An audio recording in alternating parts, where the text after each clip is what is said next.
Well, hey there, and welcome to my channel. And this is chapter 1 of our US history crash course, so let's get them brain cows milked. Okay, so in order to get this chapter started, we have to start with that glorious Constitution of 1787. You remember that? Well, if you don't, then go back and watch my video on the Constitutional Convention, or just review the intro to this series. Anyway, by the end of the Constitutional Convention, George Washington had been unanimously elected president. The first term began in 1789, and the new government under the Constitution was off to the races. Now, here's the thing though. By the end of the Constitutional Convention, those delegates did not finish writing the Constitution. I mean, they basically finished it, but there were still some questions left unanswered. For example, the new Constitution did not explicitly say whether or not the central government had the authority to tax the people, but most importantly, it didn't say anything about what rights the people had. In other words, there was no explicit mention of things like freedom of speech, or freedom of religion, or the right to bear arms. Those things were all sort of implied based on the structure of the government, but they weren't explicitly stated. Now, this was a problem because throughout the entire American Revolution, the colonists had been fighting for the explicit protection of their unalienable rights. They had written about them in documents like the Declaration of Independence, and it was generally understood that the purpose of government was to protect the God-given rights of the people. And so when the Constitutional Convention came along, the anti-federalists, those who opposed the ratification of the Constitution, were very concerned about what seemed to be a lack of attention given to the rights of the people. For example, in Federalist 51, James Madison wrote that, if men were angels, no government would be necessary. But since we are all sinners, we must be cautious to create a government that would protect us from ourselves. And so without a Bill of Rights, a clearly written list of people's rights, anti-federalists feared that the newly created federal government would become a tyrannical monster that would stomp all over the rights of the people. Now, in response to this concern, Federalists like James Madison argued that such a Bill of Rights was unnecessary because the Constitution already provided enough protections for the people. After all, the Constitution did establish a representative democracy. It divided the power of the federal government into 3 branches, with checks and balances on each one. And surely, Federalists argued, this structural protection was sufficient to prevent the federal government from trampling on the rights of the people. Additionally, Madison argued in Federalist 51 that if the proposed government ever did try to trample on the rights of the people, then the people would have the final say, because representative democracy gives power to the people. Ultimately, Madison argued, the people will always have the power to abolish the government and create a new one, so a Bill of Rights wasn't really necessary. Nevertheless, the debate over a Bill of Rights continued even after the Constitution was ratified, and eventually, in 1791, the first 10 amendments, also known as the Bill of Rights, were added to the Constitution. But that doesn't mean that the debate over the balance of power between the federal government and the states, or between the federal government and the people ever went away. It's continued to this day. But anyway, moving on, in addition to having questions about how the new Constitution would affect the balance of power between the federal government and the states, there were also questions about how it would affect the balance of power between the federal government and the people. And those questions centered around the issue of slavery. Now you already know the basics of this, right? I mean, you watched my video on the Constitutional Convention. So you know that at the convention, delegates struggled with the issue of slavery, and ultimately decided to leave the whole thing up to the individual states. As a result, the Constitution contained what is known as the 3/5 Compromise, which counted each slave as 3/5 of a person for the purposes of taxation and representation. Additionally, the Constitution did not outlaw slavery, nor did it require that states participate in the international slave trade. And as a result, the southern states were able to continue doing things exactly as they had been doing under the Articles of Confederation. However, the northern states saw the national debt as an opportunity to put some restraints on slavery. Now, keep in mind that the national debt at this time amounted to about $70 million.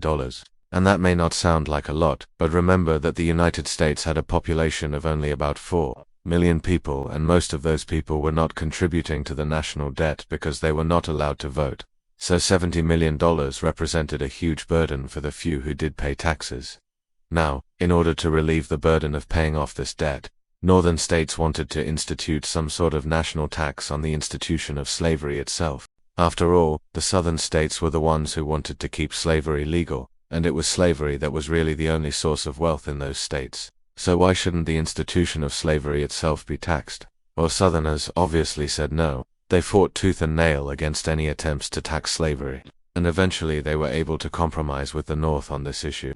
The result was the Tariff of 1789, which placed tariffs, or taxes, on imported goods, which Southerners liked because it meant that they could buy manufactured goods from Britain at a cheaper price. However, the real losers in this scenario were Western farmers who had to pay higher prices on imported goods. Okay, so now that we've established that the Constitution did unsettle the issue of slavery, and that the Tariff of 1789 really upset the Western farmers, let's talk about political parties. Now you're probably thinking, wait a minute, we're only in Chapter 1 and y'all are talking about political parties already. Yes, I am. And I'm doing that because our textbook author insists on doing that. But more importantly, political parties began to emerge in the first term of George Washington's presidency. Now the two dominant parties were the Democratic Republicans, also known as the Republicans, and the Federalists. And the main difference between these two parties was their point of view on the role of the federal government. Democrats wanted a much smaller federal government with less power and more power in the hands of the states. They were also opposed to a strong military and a strong national bank, and they were led by people like Thomas Jefferson and James Madison. On the other hand, Federalists like Alexander Hamilton wanted a strong central government with lots of power. They wanted a strong military and a strong national bank, and they wanted to make manufacturing and industry the center of the American economy. So as you might imagine, the first term of George Washington's presidency was full of debates regarding what direction the country should take, but in the end it was decided that America would move forward with a strong central government and a strong economy, which meant that the first term of George Washington's presidency was spent laying the foundation for an industrial capitalist economy, and that happened in several ways. First of all, in 1789, Congress passed the Tariff of 1789, which we already talked about. But it also passed a series of internal improvements, which were funded by that tariff. These internal improvements included building roads, canals, and other infrastructure that would help transport goods to market. Additionally, in 1791, Congress chartered the first Bank of the United States, which would regulate the American economy. Now, in terms of industry, at this time, manufacturing was still pretty limited in the United States. There were textile factories in the North, but the vast majority of people in the United States were still employed in agriculture, either as plantation owners or as Western farmers. That is, until the invention of Eli Whitney's cotton gin in 1793. The cotton gin made the process of removing seeds from cotton much easier, which resulted in a huge increase in the production of cotton, and this led to an increase in the demand for land in the West, which led to more people moving west, which led to more settlement of the West, which led to more conflicts with Native Americans. Okay, click here to keep reviewing for Unit 1, Topic 1, and I'll see you in the next video. Well, hello there. Welcome back to my channel. In this video, we're going to look at Chapter 2 of our American Pageant textbook. And if you remember from the last video, Chapter 1 established the intellectual foundations of our new nation. It laid out the ideas of John Locke and Baron de Montesquieu, and how those ideas are reflected in our Constitution. In this chapter, however, we are going to see some of the voices who were not happy with the direction the new government was taking. Specifically, we will focus on the Now, in case you forgot, or maybe you never knew, there was actually quite a bit of opposition to the ratification of the Constitution. And these people, the anti-federalists, feared that a strong, perhaps even tyrannical central government would result. So they wanted the Constitution amended before it was ratified. So let's get to know some of these folks. Alright. So let's begin with the big cheese of the anti-federalist movement, Patrick Henry. Now, you probably already know him as the guy who said give me liberty or give me death. But if you don't know much about his political career, he was a leader of the Virginia Convention and also a delegate to the Constitutional Convention. He did not attend the second one, by the way, because he didn't think it was necessary for them to meet again. He thought the Articles of Confederation was just fine. And what he wanted was for the states to approve the Constitution only if it included a Bill of Rights.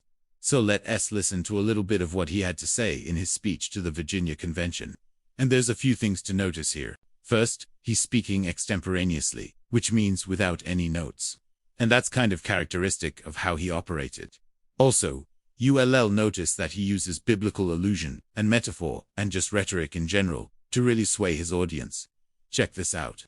Henry begins by noting that many people believe the proposed Constitution is a great improvement over the Articles.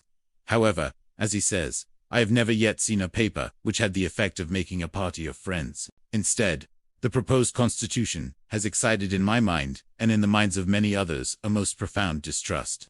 It is with me the result of a deep and unreasoning conviction that the powers it will shortly assume will lead to the wide and general distribution of the political power and the destruction of the new government." From this, Henry concludes that the Constitution assumes that all men are equal. And then he goes on to explain why he disagrees with that assumption. "Sir, as to what we have been told of the advantages of reading and writing, I can only say that I agree with those gentlemen who think that the ability of reading and writing ought to be as universal as possible among the mass of the people. But this leads me to another reflection. Is this a time to be adding to the power of the central authority?" So you can see right off the bat why Henry opposed the Constitution. He believed it gave too much power to the federal government. And he argued that since the Constitution did not include a Bill of Rights, all the power that it assumed to itself would eventually be used to infringe on the liberties of the people. George Mason was another influential voice of the Anti-Federalists. He, too, was a delegate to the Constitutional Convention, but he walked out after the first day because he thought it was unconstitutional to even be there. See, he believed that since state conventions were sovereign, the national one was invalid. He was also afraid that the proposed constitution would eventually lead to aristocracy or monarchy. So, like Patrick Henry, he demanded a Bill of Rights. And in fact, he wrote one. He wrote the Virginia Declaration of Rights, which reads like a very familiar document that we read about in Chapter 1. Check this out.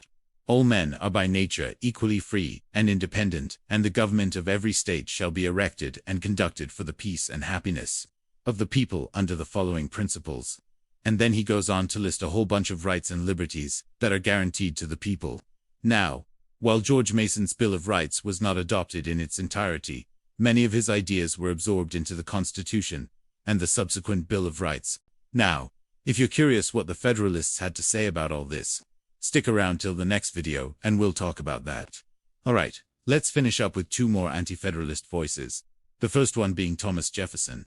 Now, you might be thinking, wait a minute, didn't he write the Declaration of Independence? Yes, he did, and he was a staunch believer in individual liberty. But as far as the Constitution goes, he had a few problems with it. For starters, he didn't like how long the terms of office were for the various offices. He thought 3 6-year terms for senators was too long. He also did not like the process for removing judges from the Supreme Court. They could serve indefinitely. And that was a problem for Jefferson. So once again, he felt the Constitution did not do enough to protect individual liberty. And finally, let's look at what one of the most famous anti-federalist essays had to say about the issue.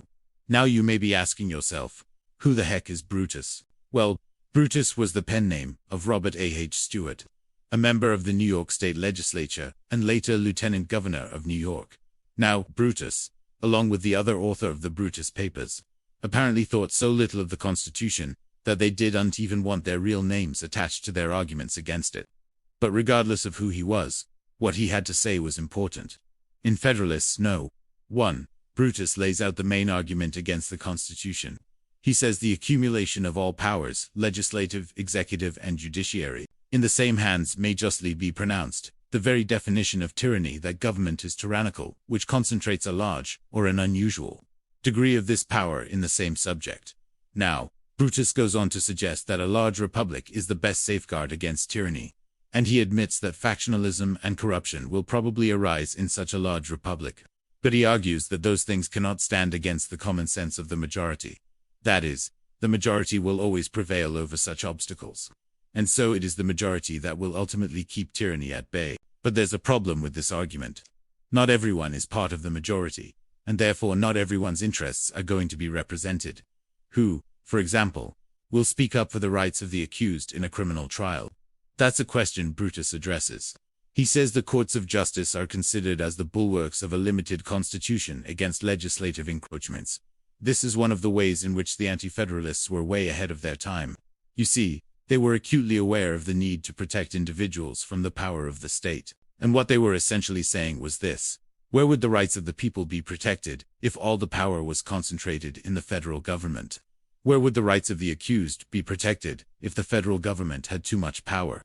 Now, of course, we would answer that question by saying the Bill of Rights. because the Bill of Rights protects the rights of the people from the power of the federal government.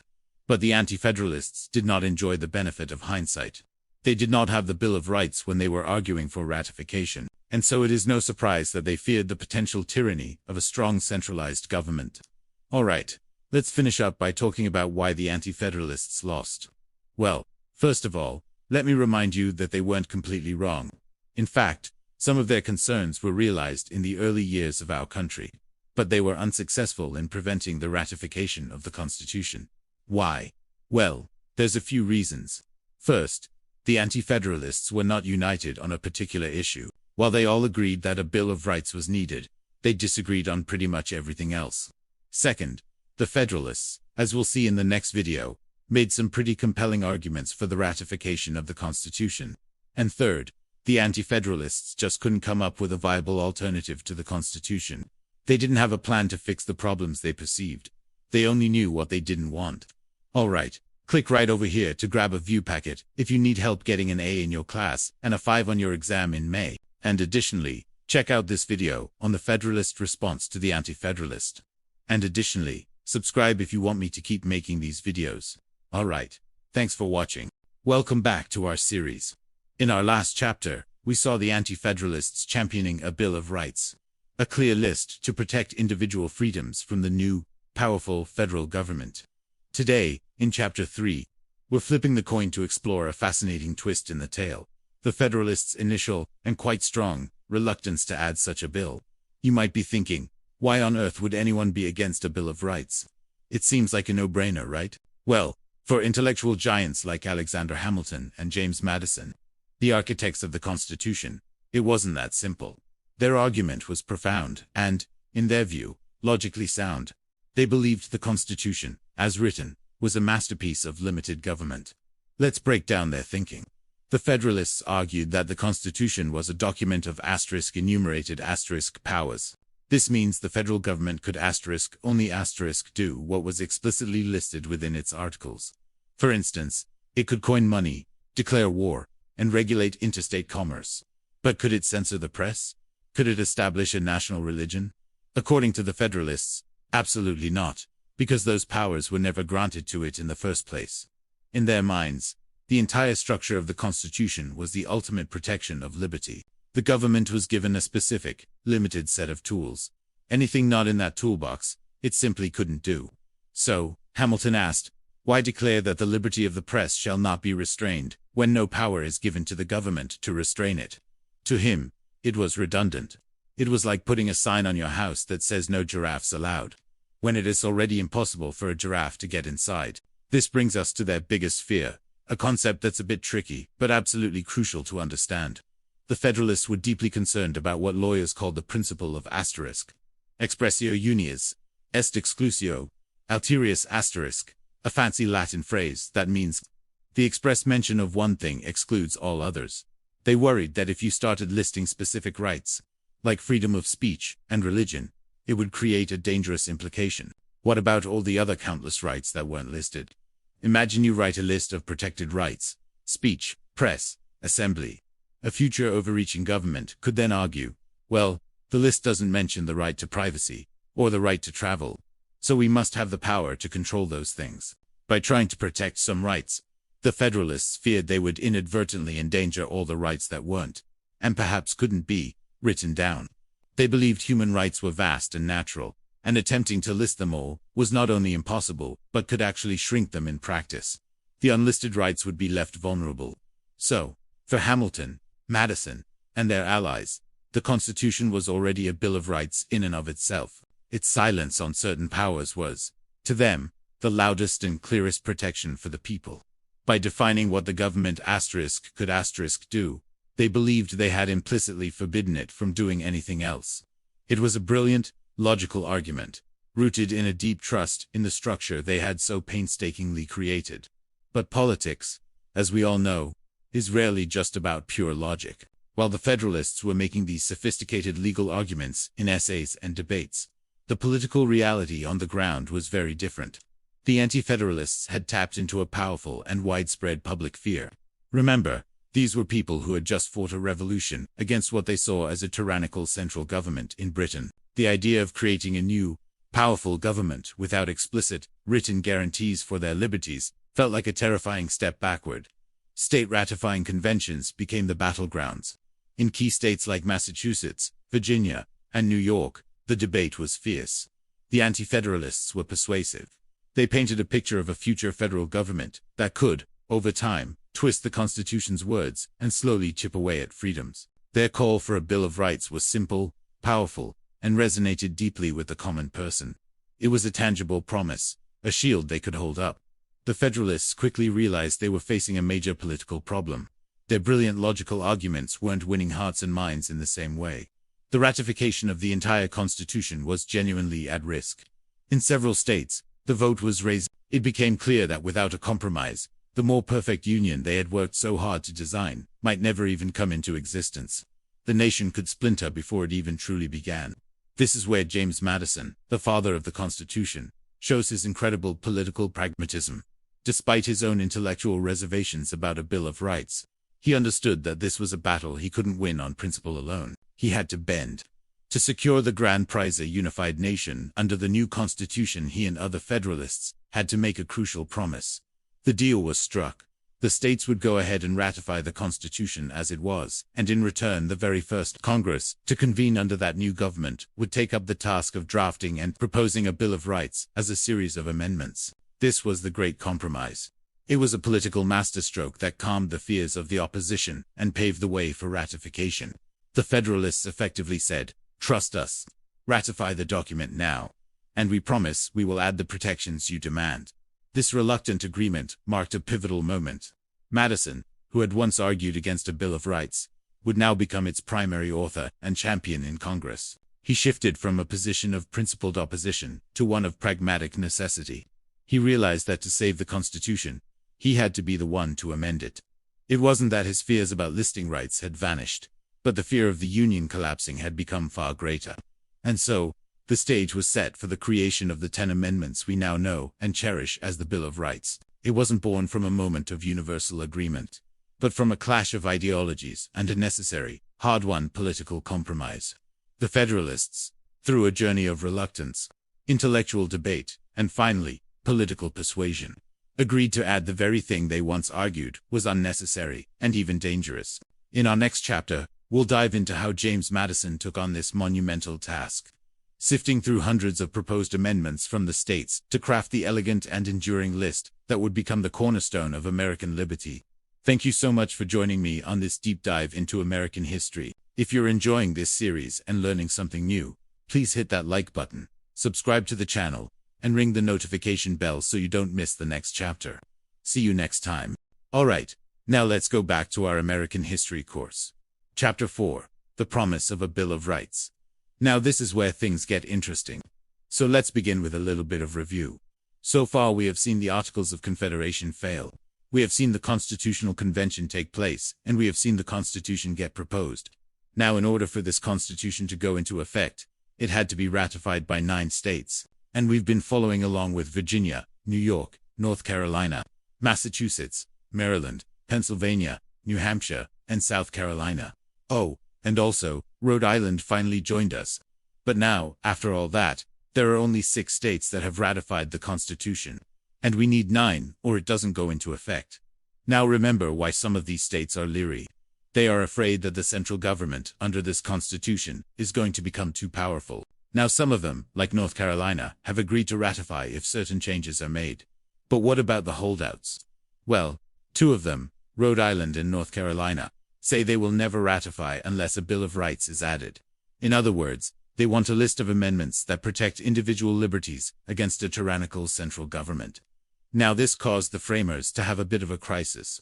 They knew that the Constitution needed to be ratified soon, but how could they possibly sway these last few states? Well, in order to answer that question, let's turn to page 63 and read together. What were the arguments for and against the Bill of Rights? So let's go ahead and read this together. Anti-Federalists argued that the new Constitution, which established a strong national government at the expense of state power, would inevitably lead to tyranny. The most effective way to prevent this, they believed, was to add a Bill of Rights to the Constitution. Federalists opposed this, arguing that such a list of rights would not only be unnecessary, but even dangerous. First, they said, the rights of individuals were already well protected by the separation of powers between the three branches of government established by the Constitution. Second, they argued that the very act of listing specific rights would somehow lead to the exclusion of other rights not mentioned in the bill. Moreover, they worried that the addition of a Bill of Rights would open up the Constitution to future amendments that might further weaken the authority of the central government. They also feared that a Bill of Rights would only appease the masses who were ignorant of their own best interests. Finally, George Washington's support of the Bill of Rights was crucial in persuading the last two holdout states. Without his support, it is unlikely the Bill of Rights would have been added so quickly. Okay, stop right there. If you don't mind, let's go ahead and break that down together. So let's start off with the Anti-Federalists. Remember that this group wants a Bill of Rights, and they argue that the Constitution does not adequately protect individual liberty. And so here they are saying that the Constitution would establish a strong national government at the expense of state power. And this is exactly what they feared. They feared that the central government was going to become too powerful, and they wanted a Bill of Rights to protect people from that tyrannical central government. Then we have the Federalists. And really, at the heart of this argument is whether or not the Constitution as written protects individual liberty. The Federalists argued that the separation of powers between the three branches of government adequately protected individual liberty. In other words, the Constitution didn't need a Bill of Rights. In fact, they argued that a Bill of Rights was actually dangerous, and I wonder why that might be. Why might a Bill of Rights be dangerous to the Federalists? Well, first of all, they argued that it would open up the Constitution to further amendments. In other words, once you started adding amendments, maybe the people would just continue to pile them on, and eventually you would end up with a weak central government. Secondly, they feared that it would lead to the exclusion of other rights, not specifically mentioned in the Bill of Rights. In other words, if you write down a list of rights, then it implies that any rights not on that list are not protected. And this was something the Federalists did not want.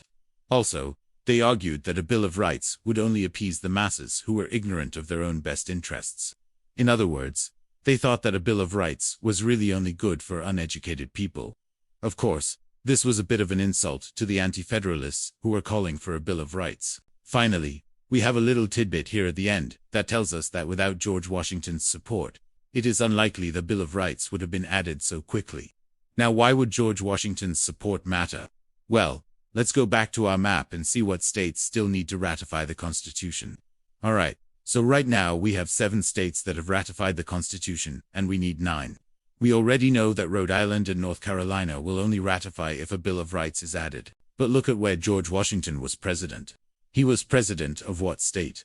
That's right, Virginia. And Virginia would not ratify the Constitution until a Bill of Rights was added. Now obviously, when the leader of the country supports something, other people tend to follow.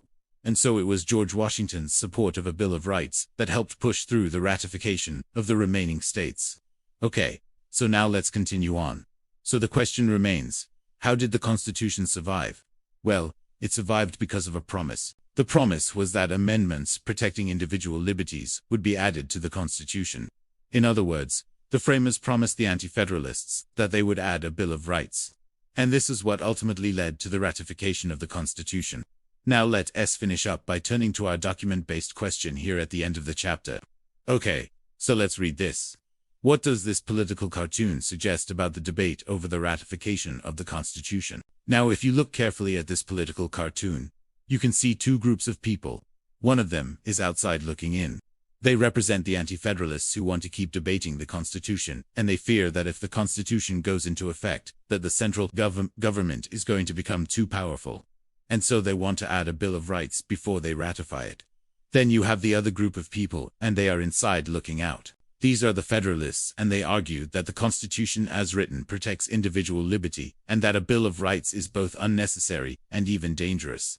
So let's go ahead and pick out some key details. So the group outside calls out to the group inside, saying, "Come on, come on, come on, let's get this done." And you can tell that this group is getting impatient. They have been debating the Constitution for quite some time, and they want to move on. This represents the Federalists who were growing tired of debating the Constitution and wanted to move on. Meanwhile, the people inside seem to be pretty happy. They're smoking cigars, drinking alcohol, and having a good old time. And this represents the group that was satisfied with the Constitution as written. They were happy with the Constitution, and they didn't think that a Bill of Rights was necessary. However, there is one man who is standing up, and he is knocking out the candles on the cake with a knife. And this represents the threat that was posed to the Constitution. If the candle goes out, then you can't have any light, and the Constitution as written would die. And so in order to save the Constitution, the Federalists ultimately gave in, and they agreed to add a Bill of Rights. Alright, click here to keep reviewing for Unit 2, or click here to go to Unit 3. Well, hey there, and welcome back to my channel. And this is where we pick up the story of the framing of the United States Constitution. We're in Chapter 5, so be sure to subscribe if you haven't already. Now, if you remember in the last video, at the end of our episode, we had just seen James Madison rise in opposition to the proposed Constitution during the Constitutional Convention. But as I argued there, his opposition was less than it seemed, because although he disliked the Constitution for various reasons, including its failure to include a Bill of Rights, he understood that his voice carried much more weight in the legislative branch of the new federal government that was being formed than it would in the proposed new one. And so, while he publicly denounced the Constitution, privately he began drafting amendments to add to it. So in this video, we'll see how Madison came to take the lead on drafting those amendments. Now, if you're ready to get them brain cows milked, then let's get to it. Okay, so before we can get into what happened after the Constitutional Convention, we need to talk about one very important thing that happened during it. And that was the retirement of George Mason from the convention, after the stalemate over representation in the legislature was broken with the Great Compromise. Mason was not happy about how things were going. He felt like their discussions were becoming too procedural and bogged down in details, instead of focusing on the big picture. He also saw the argument over representation get resolved in a way that he thought was quite unsatisfactory. You see, as we talked about in the last video, George Mason was a man who believed that all power flowed from the people, and he was especially concerned about the disproportionate power that large states would have over the small ones in the new federal government. And when the Great Compromise was announced, which gave each state an equal number of votes in the Senate, regardless of population, and a proportional number of votes in the House, he saw that as a betrayal of his ideals. You see, under the new plan, states like California and Texas would have hundreds of times the amount of power as states like New Hampshire or Rhode Island. And that just did not sit well with Mason. Now, even before the compromise, Mason had been working on a Bill of Rights to protect individual liberties from the federal government. In fact, he had helped draft the Virginia Declaration of Rights in 1776, and was quite proud of his contribution to that document. The final version of that document read, that all men are by nature equally free and independent, and that the government of every state shall be erected and conducted for the peace and happiness of the good order of the same, and the safety and security of the rights of the citizens thereof. The Declaration went on to establish a number of individual rights, including the right to life, liberty, and property, as well as the right to worship God according to one's conscience, and the right to speak one's mind freely. But as I said, Mason felt like the arguments at the convention were getting bogged down in procedural matters, and he feared that the resulting constitution would be overly complex. So he drafted a list of 12 amendments to propose to the convention. Amendments that were largely based on his work with the Virginia Declaration of Rights. But he never got the chance to present them, because he retired from the convention in protest on June 14, 1787, writing in a letter to John Blair, that I am not a little uneasy at the step we are taking. I cannot bring myself to prefer the mobocracy of the many, to the autocracy of the few, or the oligarchy of the wealthy. Now, when James Madison learned that Mason had retired from the convention, and that he had done so because of the lack of a Bill of Rights, he knew he needed to act fast. He wanted the Bill of Rights more than anyone else, and he knew that the time to get it was now. Now, in a letter to Thomas Jefferson, who was in France at the time, Madison explained the situation saying, our state has decided that our convention shall be without a report to the public, and without a Bill of Rights. This is the most alarming decision that could have been taken. A commitment to such an unlimited authority would naturally discourage the reforms which the Friends of America have in view. I must therefore request you to use your influence with our countrymen here, to get an amendment which shall contain a declaration that no power on earth can authorize attacks on the people, unless supported by their representatives. And so with that sense of urgency, Madison got to work drafting the amendments that would eventually become the Bill of Rights. In fact, the earliest surviving draft of the Bill of Rights is dated August 1787, only 3 weeks after the retirement of George Mason. It wasn't the first draft, but it is the earliest one that we have. And the interesting thing about this draft is that it doesn't look anything like the Bill of Rights that we know today. In fact, the final draft was heavily revised by Madison. You see, the amendments that he proposed were much more extensive than the ones that ultimately passed. For example, in addition to protecting basic liberties, Madison's first draft of the Bill of Rights also addressed issues like congressional pay and pensions, as well as restrictions on presidential power. There were also some pretty weird ones, like prohibiting the president from having any conference, agreement, alliance, or treaty with any king or prince or state without the consent of the United States in Congress assembled, and another one which forbade the imposition of any undue or exorbitant fines or penalties, unless the people were first convicted by a jury of their risque peers. Now, these amendments were far too numerous and they covered too much ground to pass. So Madison began revising his list. He cut out everything that dealt with congressional pay, presidential pensions, and other extraneous items. He consolidated some of the others, combined some of the ideas, and created the 10 concise and focused amendments that we know today. For example, the original Bill of Rights included 2 separate amendments on the right to bear arms. The first one read, "A well-regulated militia being necessary to the security of a free state. The right of the people to keep and bear arms shall not be infringed." And the second one read, "No state without the consent of the United States in Congress assembled shall send any armed vessel to seize any person or persons who may commit any act in a foreign nation or on the high seas, contrary to the law of nations or the Commission of the United States or the laws and regulations of the United States." Obviously, this last one was absurd, and it protected Americans traveling abroad. But Madison combined the 2 amendments into the second amendment that we have today, which reads, "The right of the people to keep and bear arms shall not be infringed." Another great example is the passage on quartering troops. In the original Bill of Rights, it read, "No soldier shall, in time of peace, be quartered in any house, without the consent of the owner, nor in time of war, but in a manner to be prescribed by law." But Madison shortened that to, "No soldier shall, in time of peace, be quartered in any house without the consent of the owner, nor in time of war, but in a manner to be prescribed by law." Anyway, by September, Madison had completed his revision and presented it to the first Congress. And so the question now becomes, will Congress approve of Madison's revisions and pass them as amendments to the Constitution? Well, to find out, join me next time when we continue our story in Chapter 6.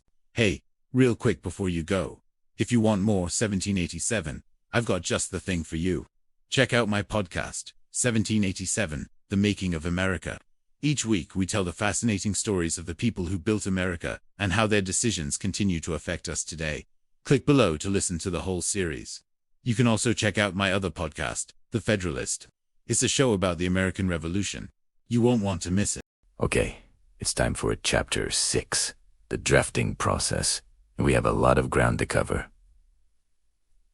So let's get started. So, in the last video, we talked about how the Constitutional Convention was like a star-studded affair with most of the framers being well-known and important people. But who were these folks, and why did they come together at this convention? Well, in this video, we'll talk about those questions, and then the next one after that, we'll focus on what happened at the convention itself. Alright, so first things first, let's get some definitions out of the way. When people refer to the drafting process in this chapter, they are talking about the writing of the United States Constitution. And when they refer to the Constitutional Convention, they are talking about the meeting in Philadelphia from May through September of 1787, where delegates from 12 states met to draft a new constitution. Now, there is a lot of information in this chapter, but luckily for us, it's not very dense, meaning that there isn't much detail or nuance, so we should be able to breeze through this one pretty quickly. Now, before we jump into the meat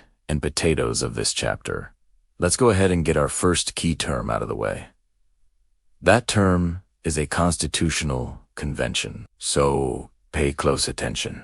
Okay, so here's what you need to know about a constitutional convention. First of all, the word convention means a gathering of people for a common purpose. In this case, the purpose was to write a new constitution for the United States. Now, who called for this convention? Well, it was called by Congress in order to address problems with the Articles of Confederation. This was because, under the Articles of Confederation, Congress was too weak to do anything effectively, and since Congress couldn't fix the issues facing the new nation, like trade disputes and conflicts with Native Americans. The framers decided to call a constitutional convention in order to address those issues. All right, now that we know what a constitutional convention is, let's dive right on in. Okay, so the first thing we need to discuss is James Madison's role in drafting the Constitution. Now, you may recognize the name James Madison. We talked about him quite a bit in the last video, but here's a quick review. Madison was known as the father of the Constitution because he took more of an active role in its creation than anyone else.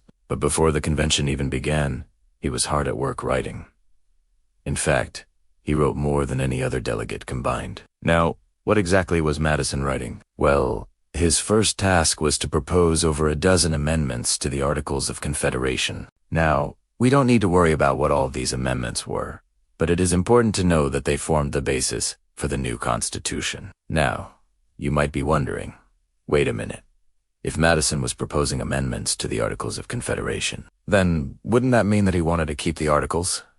Well, yes, initially he did. Remember, the purpose of the Constitutional Convention was to address problems with the Articles of Confederation, and since Madison was trying to fix the Articles, it would seem that he supported it. However, as we discussed in the last video, and I am going to say this again for those of you who didn't watch the last video, despite what the name implies, the Constitutional Convention was not solely about writing a constitution. It was also about deciding what form of government the United States would have. For example, would it be a monarchy or a republic? Or if it would be a republic, then who would hold the power in that government? Would it be the people, the states, or a combination of both? These were some of the topics that had to be addressed. And so, while Madison originally intended to propose amendments to the Articles of Confederation, as the convention wore on, he realized that such amendments would not solve the fundamental problems facing the young nation. Instead, he and other delegates decided to start fresh and write a brand new governing document. Okay. So now that we know why Madison came to the convention and what he proposed, let's talk about what happened next. Well, once Madison arrived at the convention, he noticed something immediately. There was no agenda. Sure, everyone knew why they were there, but no one could agree on how to proceed. Now, if you've ever tried to plan a group project, then you probably know that coming to an agreement on an agenda can be one of the most difficult parts of the process. And that's exactly what happened here. In fact, it took the delegates nearly 2 weeks to accomplish this task. But once they finally agreed on an agenda, they turned to the question of representation. That is, how should states be represented at the convention? Should each state have one vote regardless of population? Or should representation be based on population? Well, after much debate, the delegates decided to adopt the Connecticut Compromise, which gave each state one vote, and then apportioned representation in the legislature based on population. Now, once they agreed on representation, the delegates turned to the real work of the convention, writing the Constitution. And the first order of business was deciding what form of government the United States would have. After much debate, the delegates decided to create a Republican representative democracy. Now, we don't need to worry about what that means exactly. We just need to remember that it was a combination of a republic and a democracy. However, before we move on, let me just remind you that the word republic in this context does not mean the same thing as it does today. Back then, a republic was simply a form of government in which the people elected leaders to represent them and make decisions on their behalf. Today, when we hear the word republic, we usually think of a political party. Okay, so now that we know what form of government the framers wanted to create, let's talk about how they decided to divide up the powers of the national government. Well, as we discussed in the last video, the framers wanted to divide the national government into 3 branches: the executive, the legislative, and the judicial. Then they created a system of checks and balances to make sure that no one branch became too powerful. Alright, so now that we know what the government would look like, let's talk about how the powers of the central government would be divided between the states. Well, the answer to this question can be found in the word federal in the title of the textbook chapter. That's right. The framers created a federal system of government in which power was divided between the central and state governments. Now, you might be wondering, why did they decide to do this? Well, the answer lies in the word federal. Federalism was nothing new. In fact, the framers had experience with it because they had lived under it for years. That's right. The United States was a federation of states long before the Constitution was drafted. Okay, so now that we know what kind of government the United States would have and how power would be divided among the levels of government, let's talk about how power would be divided among the people. Well, the answer can be found in the word republic in the title of the chapter. That's right. The framers created a republican system in which representatives were elected to make laws on behalf of the people. Now, you might be wondering, why did they decide to do this? Well, the answer lies in the word republic. Republicans believed that in order for the government to be effective, it needed to be efficient, and the best way to achieve efficiency was to elect representatives to make decisions on behalf of the people. Alright, so now that we know what kind of government the United States would have and how power would be divided among the levels of government and among the people, let's talk about how the Constitution would be amended. Well, the answer can be found in the word amendment in the title of the chapter. That's right. The framers created a process by which the Constitution could be amended. Now, you might be wondering, why did they decide to do this? Well, the answer lies in the word amendment. Amendments are changes to a document, and the framers wanted to make sure that the Constitution could be changed if necessary. Okay, so now that we know how the Constitution could be amended, let's talk about the debate over slavery. Well, the answer can be found in the word compromise in the title of the chapter.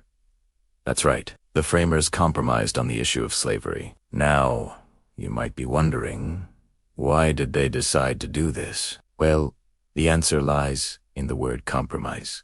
Compromises are agreements in which each side gives up something in order to reach a solution. And the framers were willing to do this in order to end the debate over slavery. So the first three compromises we need to discuss are the Great Compromise, the 3/5 Compromise, and the Missouri Compromise. The Great Compromise resolved the debate over representation in Congress.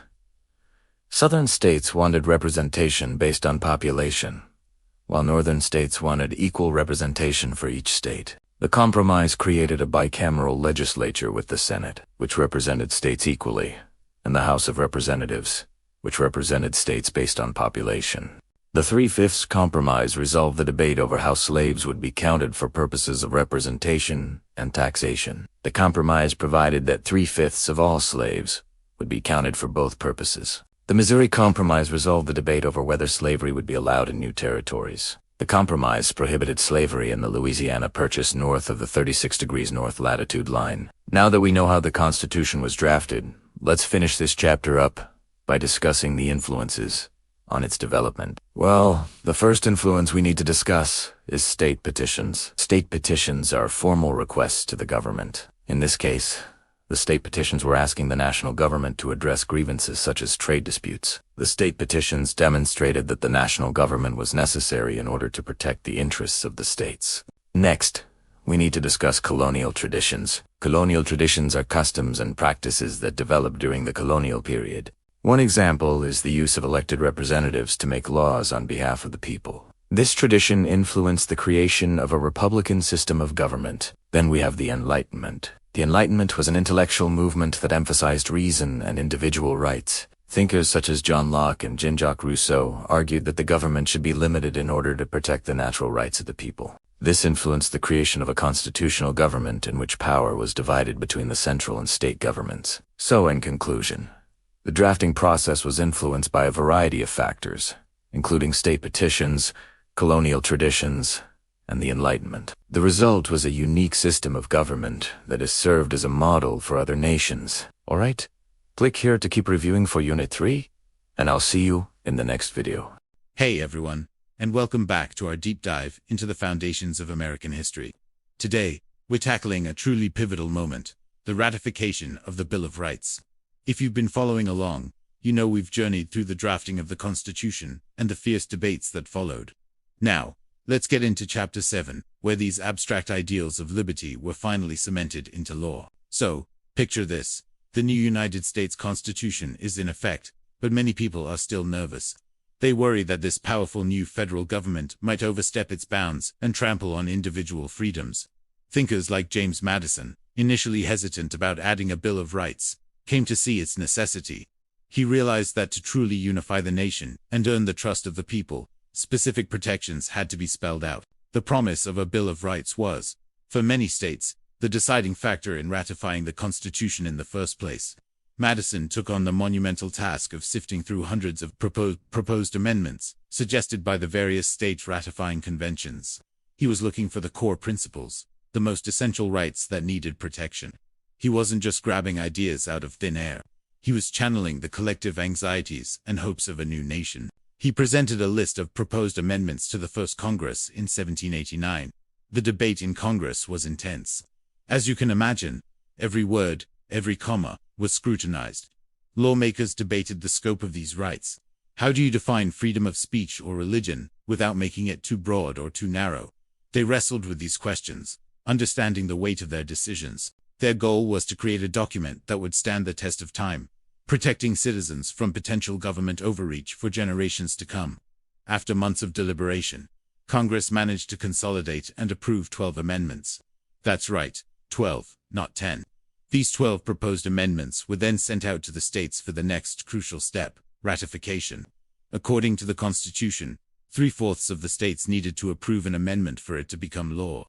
At the time, this meant 10 out of the 13 states had to say yes. The ratification process wasn't instantaneous. It was a state-by-state campaign, with its own set of debates and discussions within each state legislature. It took about 2 years for the states to weigh in. One by one, they voted. New Jersey was the first to ratify the 10 amendments that would become the Bill of Rights on November 20th, 1789. Other states soon followed, each one bringing the nation closer to fulfilling the promise made during the constitutional debates. Finally, on December 15, 1791, a momentous day in American history, Virginia became the 10th state to ratify the amendments. With Virginia's vote, the threshold was met. The last 10 of the 12 proposed amendments officially became part of the United States Constitution. These 10 amendments are what we now know and cherish as the Bill of Rights. So what happened to the other two? It's a great question. The original First Amendment, which dealt with the apportionment of representatives in the House, was never ratified. The original Second Amendment, however, had a much longer and more fascinating journey. It prevented Congress from giving itself immediate pay raises. This amendment lingered for over 200 years, until it was finally ratified in 1992, becoming the 27th Amendment to the Constitution. A little piece of historical trivia for you. But the 10 that made it through in 1791 were transformative. Let's just briefly touch on what they established. The First Amendment protects our most fundamental freedoms: freedom of religion, speech, the press, the right to assemble peacefully, and the right to petition the government. The Second Amendment secures the right to keep and bear arms. The third prevents the government from forcing homeowners to quarter soldiers. The Fourth Amendment protects us from unreasonable searches and seizures, requiring a warrant for most government intrusions. The Fifth Amendment provides a bundle of rights for those accused of a crime, including the right to a grand jury, protection against double jeopardy, and the right against self-incrimination, the famous pleading the Fifth. It also includes the Takings Clause, ensuring the government can't take private property for public use without just compensation. The Sixth Amendment guarantees the rights of criminal defendants, including the right to a speedy and public trial by an impartial jury, the right to be informed of the charges, and the right to an attorney. The Seventh Amendment secures the right to a jury trial in certain civil cases. The Eighth Amendment prohibits excessive bail, excessive fines, and cruel and unusual punishments. These amendments form the bedrock of our criminal justice system. Finally, we have the Ninth and Tenth Amendments, which are a bit different. The Ninth Amendment is a brilliant piece of foresight. It states that the rights listed in the Constitution are not the only rights people have. It's a safety net, ensuring that just because a right isn't specifically mentioned doesn't mean it doesn't exist. The Tenth Amendment reinforces the principle of federalism. It says that any powers not specifically given to the federal government, nor prohibited to the states, are reserved for the states or the people. This was a direct response to fears of an overreaching central government. The ratification of the Bill of Rights was more than just a legal procedure. It was a profound statement about the kind of nation America aspired to be. It was a declaration that the government exists to serve the people, and that the fundamental rights of the people are sacred and must be protected. This wasn't just an American milestone. It was a milestone in the global history of liberty. It set a precedent that has inspired countless other nations and movements for freedom and human rights around the world. The Bill of Rights isn't a static document. Its meaning has been debated, interpreted, and reinterpreted by the Supreme Court for over 2 centuries. Landmark cases have shaped our understanding of what freedom of speech really means, or what constitutes an unreasonable search. This ongoing conversation is a vital part of American democracy. The Bill of Rights is not just a historical artifact. It's a living, breathing part of our daily lives, protecting us in ways we often take for granted. From the journalist reporting a story, to the citizen protesting a policy, to the individual practicing their faith, the Bill of Rights is at work. It's a testament to the wisdom and foresight of the founding generation, who understood that a constitution must not only structure a government but also limit its power. And that brings us to the end of this chapter. The journey from a list of grievances to a ratified set of constitutional protections was long and challenging, but it forever shaped the destiny of the United States. It enshrined the principle that liberty is the foundation of the Republic. Thank you so much for joining me on this exploration of the Bill of Rights. I hope it gave you a deeper appreciation for this incredible document. If you found this video informative, please give it a thumbs up and consider subscribing to the channel for more content like this. Don't forget to hit that notification bell so you won't miss our next chapter. We'd love to hear your thoughts in the comments below. Thanks for watching, and we'll see you in the next video. Well, hey there, and welcome back to my channel. And this is where we pick up the AP government narrative with Chapter 8, the First Amendment, Freedoms of Expression. So if you're ready to get them brain cows milked, then let's get to it. Okay, so the First Amendment is found in this section of the Bill of Rights. It reads, Congress shall make no law respecting an establishment of religion, or prohibiting the free exercise thereof, or abridging the freedom of speech or of the press, or the right of the people to peaceably assemble and to petition the government for a redress of grievances. But that's just the formal legal definition. Let's break this down into plain English and see why this amendment matters. So first off, the First Amendment prevents the federal government from doing any of the following 5 things. No. 1. Establishing a state religion. Remember, the Founding Fathers were very suspicious of any kind of governmental power because they had just kicked the British monarchy in the teeth, and they didn't want to start their new government off by becoming like the one they just overthrew. So they specifically did not want the government telling people what they could or could not believe in terms of religion.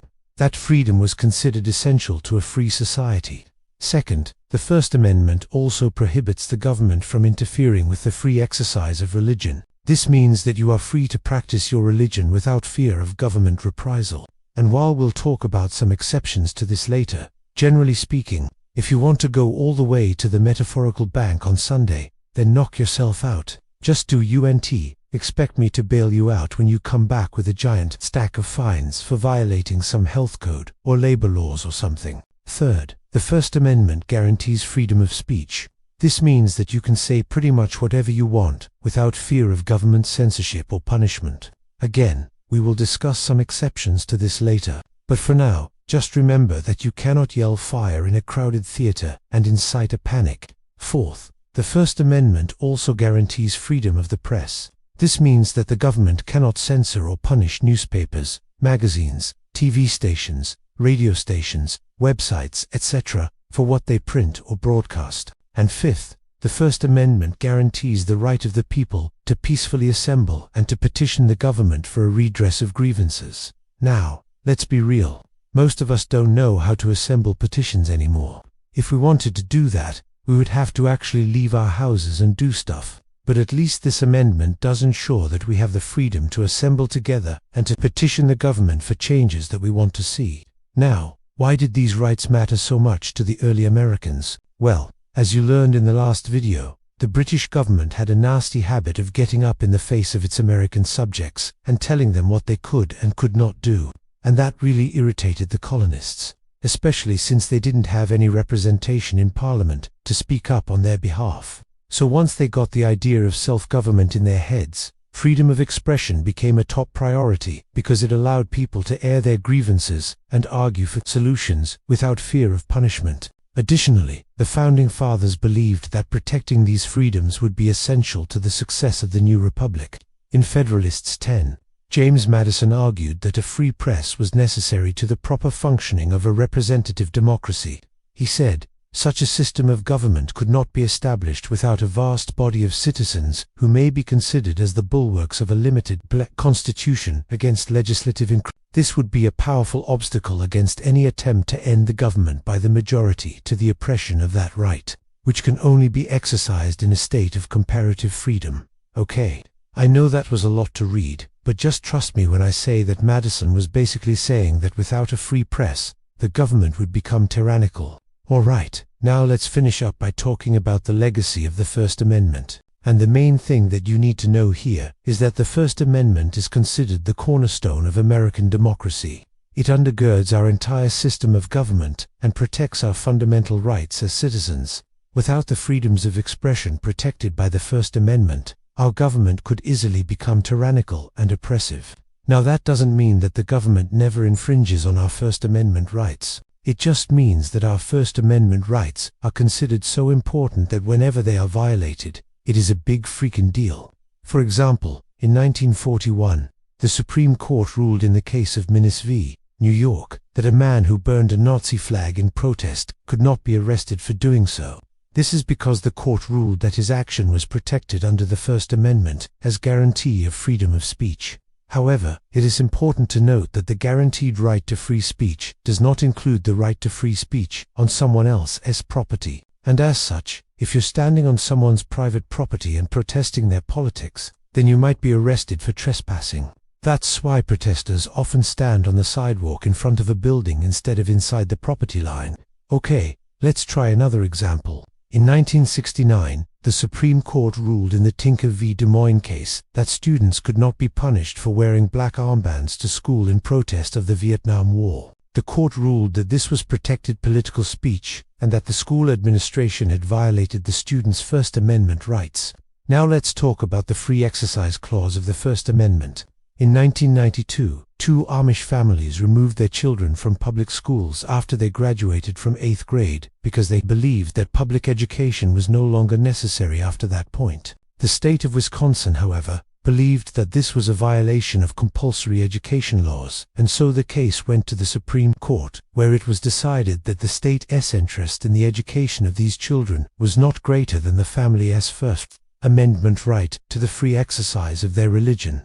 Now, let's talk about the Establishment Clause of the First Amendment. In 1985, a group of students at a New York high school wanted to form a Christian club where they could meet and discuss their faith. When the school administration refused to sponsor the club, the students sued the school district.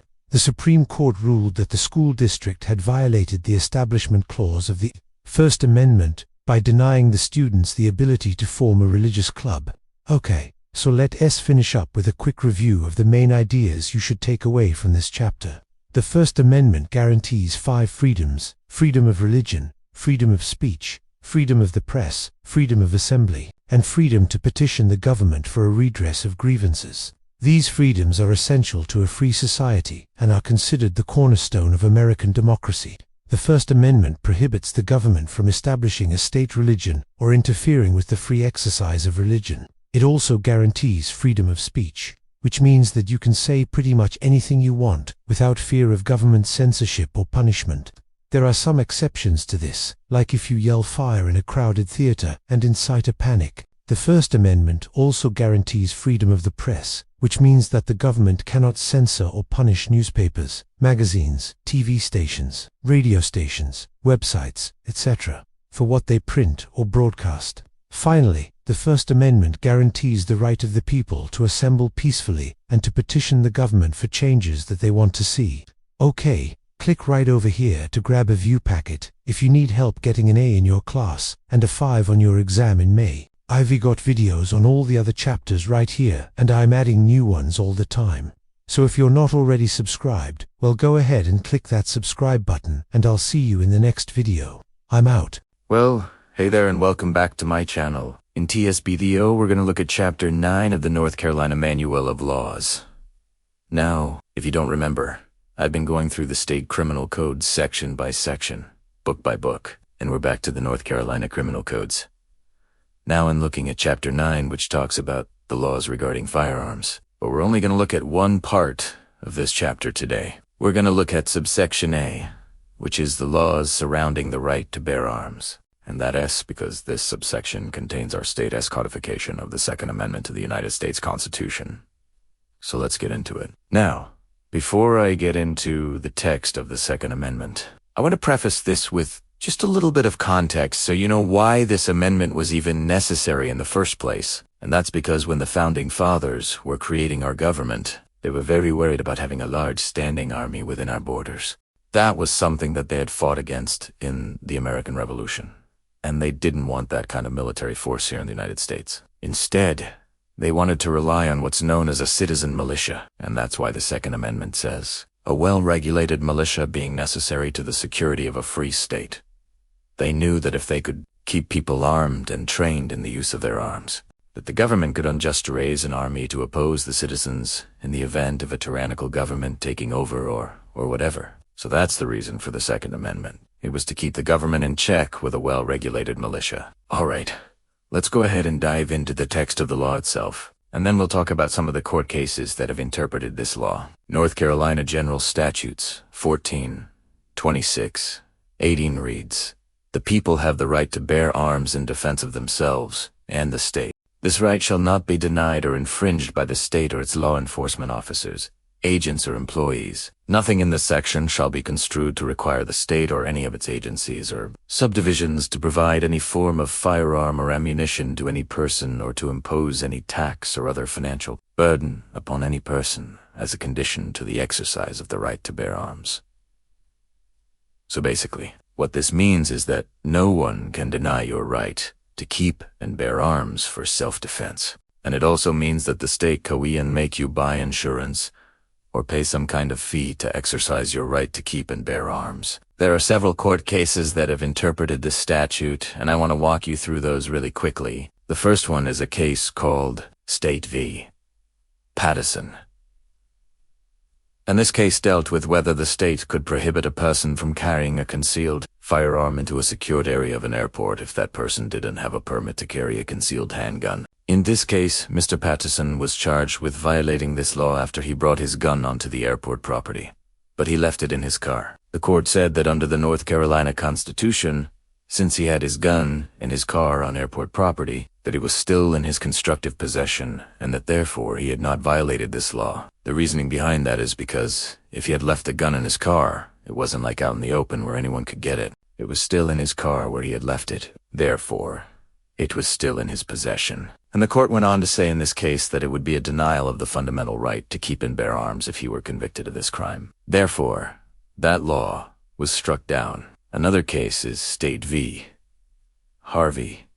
And in this case, the defendant was convicted of carrying a concealed weapon after he was caught with a gun in his pocket while he was in a Food Lion store. He argued on appeal that the evidence should have been excluded because it was obtained through an illegal search, and therefore, since the evidence was illegally obtained, it should be excluded. The court found in this case that because he was carrying a concealed weapon, which is a misdemeanor, that the police officer did not need a search warrant to detain him and to ask him questions. Therefore, the evidence was properly obtained and no error had occurred. And another case, the State v.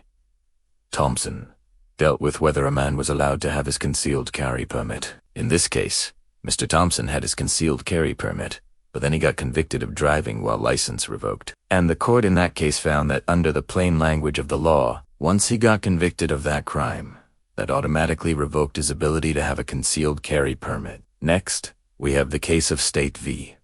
Dameron. And this case dealt with whether the state could prohibit a person from carrying a concealed firearm into a secured area of an airport. In this case, Mr. Dameron had a concealed carry permit, but he went to the Charlotte Douglas International Airport and he decided to bring his gun through the security checkpoint. And he argued that since he had a concealed carry permit, that this law didn't apply to him because he had a concealed carry permit. But the court found that this law does apply to all people, even those with permits. And they found that the legislature made a clear distinction between two places you can carry a concealed firearm, in your own home or in public with a permit. But the legislature did not include airports in the places where you can carry a concealed firearm. So therefore, he was found guilty of breaking this law. All right, so those are some of the main cases that have interpreted this statute. Like I mentioned earlier, the Second Amendment has probably been the most argued amendment in modern times. And that's because it's been challenged many times in federal court. One of the most recent cases that's been decided actually came out of Maryland. And that case is called Anthony v. Frosch. In this case is dealing with whether Maryland's Firearms Safety Act of 2013 is unconstitutional because it violates the Second Amendment. And that law that was passed in Maryland essentially put in place a ban on certain types of firearms and magazines that hold more than 10 rounds. And it also required people to register their so-called assault-style weapons. Well, the district court on review found that this law did not violate the Second Amendment and therefore it was upheld. But then this case made its way up to the Fourth Circuit Court of Appeals. The Fourth Circuit Court of Appeals also ruled that this law was constitutional. However, this case is currently on review with the United States Supreme Court. So we're waiting to see how the Supreme Court will rule on this issue. I do want to point out that these videos are not intended to be taken as legal advice. I am not a lawyer, although I am a former criminal prosecutor. But these videos are for educational purposes only. If you need legal advice, please contact an attorney in your state. And I also want to point out that I am not going to cover every single case that is out there. If primera did that, we would be here all day. Instead, I'm just going to cover the ones that I think you should know about. And that'll give you a good idea of how this law is applied in real-life situations. If you enjoyed this video and you'd like for me to continue going through the criminal codes, then let me know by liking this video and subscribing to the channel. Also, if you know anyone who might benefit from this information, please share this video with them so they can learn about their rights under North Carolina law. As always, I want to thank everyone who has supported me. I couldn't do this channel without you guys. So, thank you so much. And if you have any questions, please leave them in the comment section below.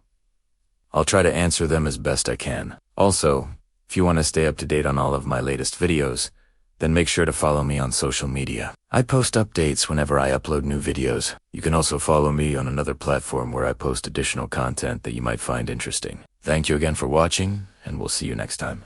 Hey there and welcome back to my channel. In this video, we're going to look at yet another one of your required Supreme Court cases for the AP government curriculum, namely those found in Chapter 10 of your textbook, which covers the Third and Fourth Amendments. So, if you're ready to get them brain gals milked, then let's get to it. Okay, so first up, let us see what you already know about these two amendments by answering the big question that Chapter 10 opens with, why does the government need the power to search and seize property?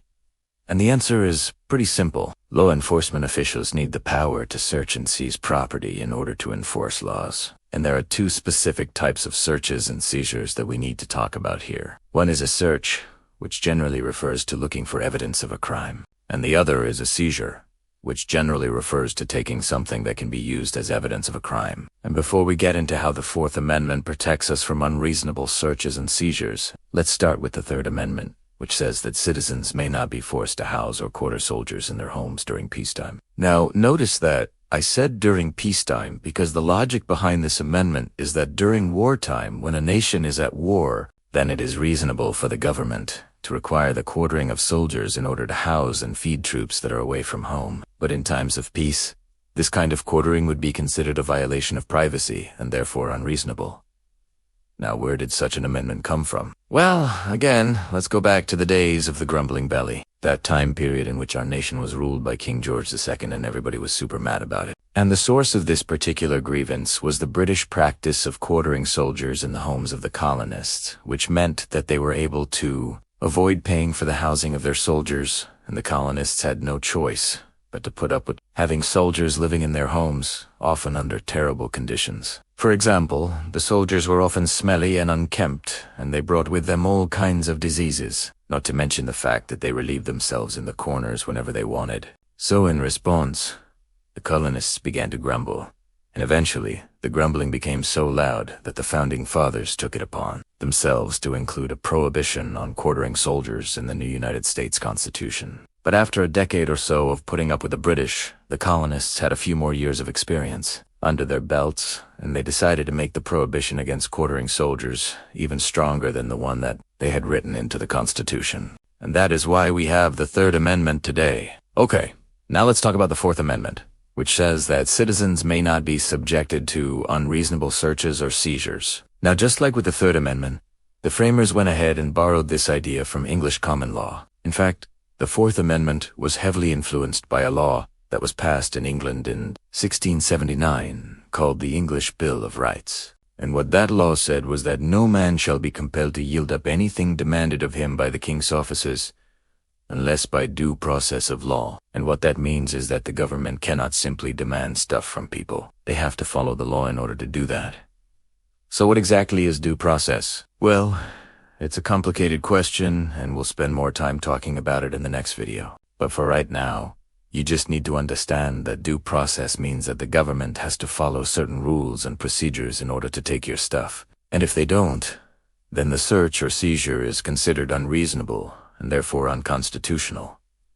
And why does this matter? Well, it's just as Louis Brandeis said in his written opinion in a case we were gone.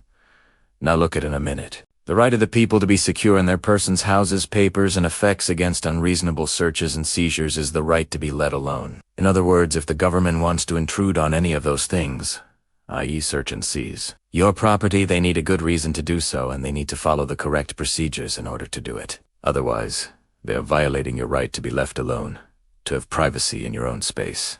And if you want some historical context for this amendment, consider the fact that in the time leading up to the American Revolution, the British had passed a series of laws that greatly expanded the power of the government to search and seize the property of its citizens. For example, in the 1760s, Parliament passed a series of laws known as the Townshend Acts, which imposed new taxes on goods like glass, tea, and paper. And in order to enforce those taxes, the British government placed British troops throughout the colonies, whose job it was to monitor colonial merchants and seize their goods if they suspected that they were smuggling. Or consider the Tea Act of 1773, which gave British troops the power to board merchant ships and seize their cargo of tea if they suspected that the tea was being smuggled. And that last one actually brings us to the most famous case involving the Fourth Amendment, namely Asterisk Voy v.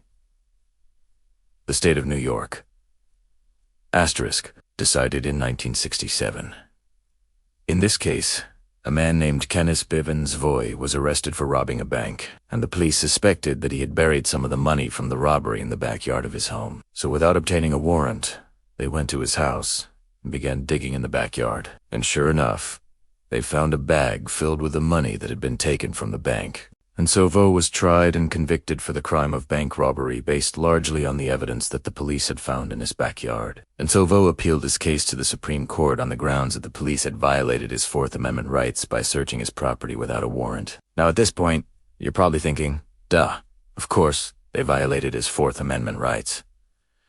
It seems pretty clear-cut, but back in 1967, the issue was not nearly as clear-cut as it is now. In fact, before 1967, the Supreme Court had only decided about 10 cases involving the Fourth Amendment, and the reasoning behind this reluctance was that the Fourth Amendment was seen as a very obscure amendment that did not apply to most situations. However, by the 1960s, many activists and legal scholars were calling for a re-examination of the Fourth Amendment and its application to modern society. And so that's what the court did in the Asterisk Voy Asterisk case. In his written opinion, Chief Justice Earl Warren said this: "The Fourth Amendment protects people, not places, and it applies to all seizures of the person or of property, whether the search and seizure are made with or without a warrant. In other words, the Fourth Amendment protects individuals from unreasonable searches and seizures by the government, regardless of where the search or seizure takes place." Now that statement is a bold-faced lie, because the Fourth Amendment does in fact protect places as well as people.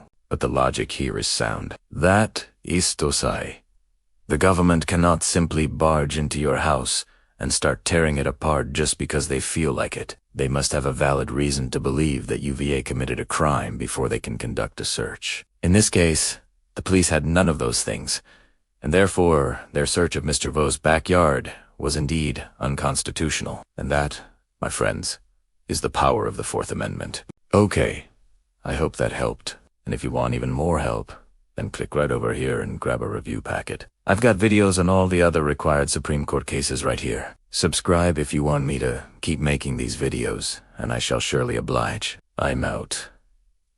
Hey everyone, and welcome back to our deep dive into the US Constitution. Today, we're retackling one of the most famous and crucial amendments in the entire Bill of Rights, the Fifth Amendment. You've definitely heard parts of it on TV shows and in movies, especially when someone says, "I plead the Fifth." But what does that really mean? And what other powerful protections are packed into this single amendment? Let's break it down together. The Fifth Amendment is a cornerstone of our legal system, designed to protect individuals from the overwhelming power of the government, especially when they're accused of a crime. It's not just one right. It's a bundle of rights that ensure fairness and justice. Think of it as a shield that every citizen holds. It says that no person shall be held to answer for a serious crime unless on an indictment of a grand jury, nor shall any person be subject for the same offense to be twice put in jeopardy of life or limb, nor shall be compelled in any criminal case to be a witness against himself, nor be deprived of life, liberty, or property without due process of law, nor shall private property be taken for public use without just compensation. That's a lot to unpack, right? Let's start with the grand jury clause. For serious federal crimes, known as capital or otherwise infamous crimes, the government can't just charge you. First, they must present their evidence to a grand jury, a group of citizens who decide if there is enough probable cause to even proceed with a trial. This acts as a critical check, a filter to prevent prosecutors from bringing baseless or malicious charges against someone. It's as an early-stage protection to ensure you're not dragged through the mud of a full-blown trial without good reason. This part of the amendment hasn't been applied to the states, so state laws can vary, but it's fundamental at the federal level.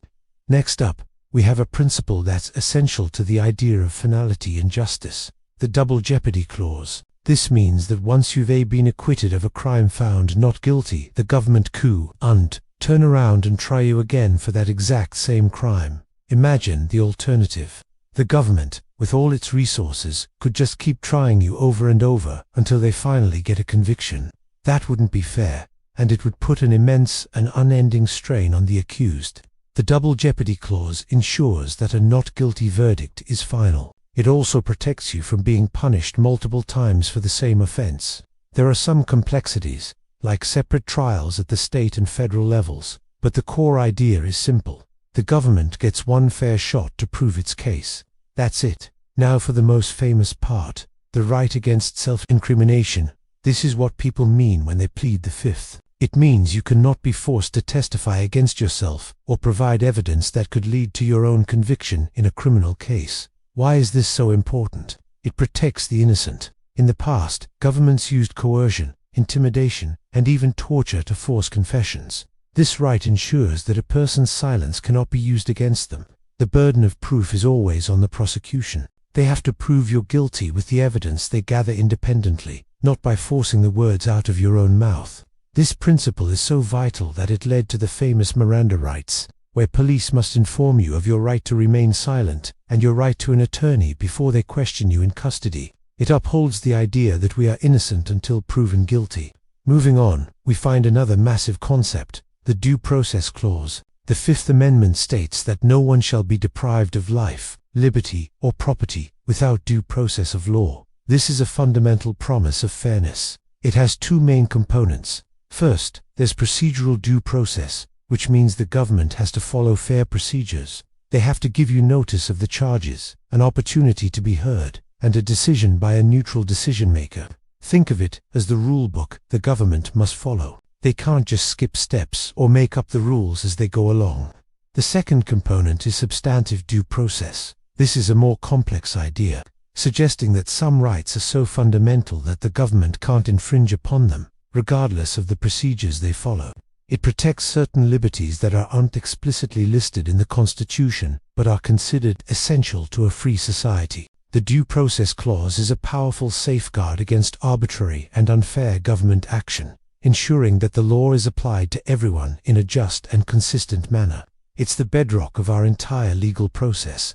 Finally, the Fifth Amendment protects our property rights with what's known as the Takings Clause, or the Eminent Domain Clause.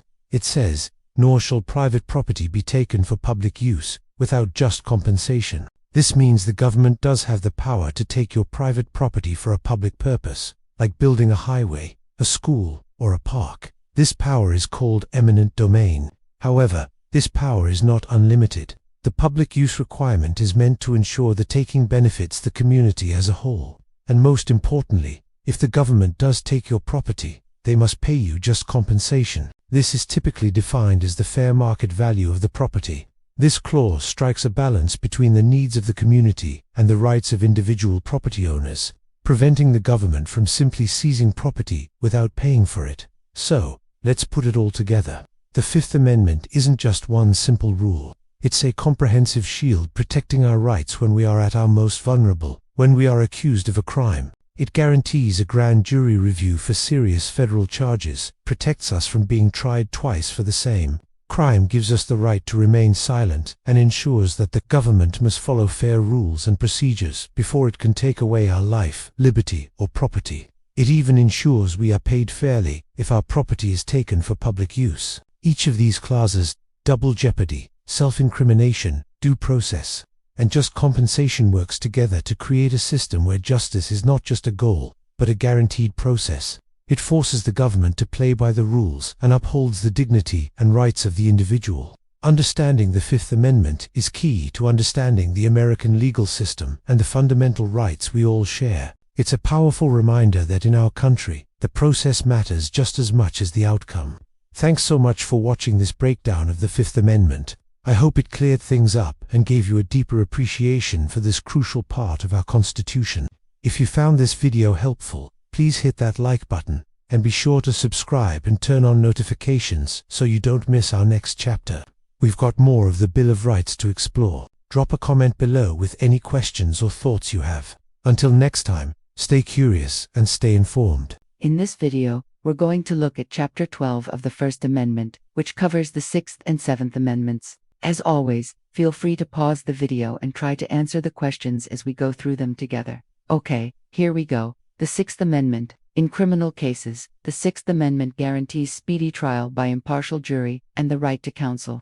Remember that in criminal cases, the government is the prosecutor. So when your friend Mike gets charged with robbing a bank, the government, usually the state or federal government, will be prosecuting him for that crime. And the Sixth Amendment says that the government has to do it in a way that is fair to Mike. First off, he has the right to a speedy trial. No one can accuse the government of taking too long to charge someone with a crime, but also no one can accuse the government of prosecuting him so quickly that he doesn't have time to prepare his defense. This would be considered a denial of his right to a fair trial. Second, he has the right to an impartial jury. This means that the jury must be unbiased and not influenced by outside pressures.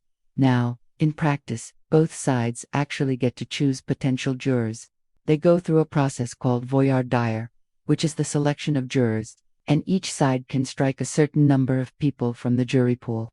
For example, if there are 100 people in the jury pool, each side might be allowed to strike 10 jurors. Once that process is over, you end up with 12 people who are going to serve as the jury. Now, sometimes there are challenges for cause. That means if there is some reason that a person should not serve on the jury because of some bias, then either side can say, hey, we want to strike this person for cause. If the judge agrees, then that person can be removed from the jury. Now, sometimes people say, well, wait a minute, this whole thing is unconstitutional because we don't have a pure democracy. So why should I have any say in the government? Why should I have any say in the court? Well, remember, this isn't representative democracy in action. This is participatory democracy. You are participating in the government by serving on a jury. But more than that, this is what James Madison meant by a republican-style government. In a republic, the people elect leaders who make decisions on behalf of the people, but those leaders are still accountable to the people. And so that accountability is built into the system. Finally, the Sixth Amendment guarantees the right to counsel. So whether you can afford a lawyer or not, the court will appoint one for you. Okay, now before we move on to the next amendment, let's take a quick minute and review what we've learned. The Sixth Amendment guarantees a speedy trial by an impartial jury and the right to counsel. Okay, let's move on. The Seventh Amendment. In civil cases, the Seventh Amendment guarantees the right to a jury trial. Now remember that civil cases involve disputes between private parties, so if Mike sues Sally for breach of contract, then the case will go to court and a jury will decide whether or not Sally has to pay Mike damages. But what kind of disputes does the Seventh Amendment cover? Well, it only covers disputes about money. It says that no fact shall be decided by jury unless the value in controversy shall exceed $20. Now I know that sounds like a lot of money, but remember, this is talking about the year 1790. $20 was a lot of money back then. Anyway, the point is that the framers expected most civil cases to be settled out of court, and the ones that went to court would probably involve money. But again, the key word here is money.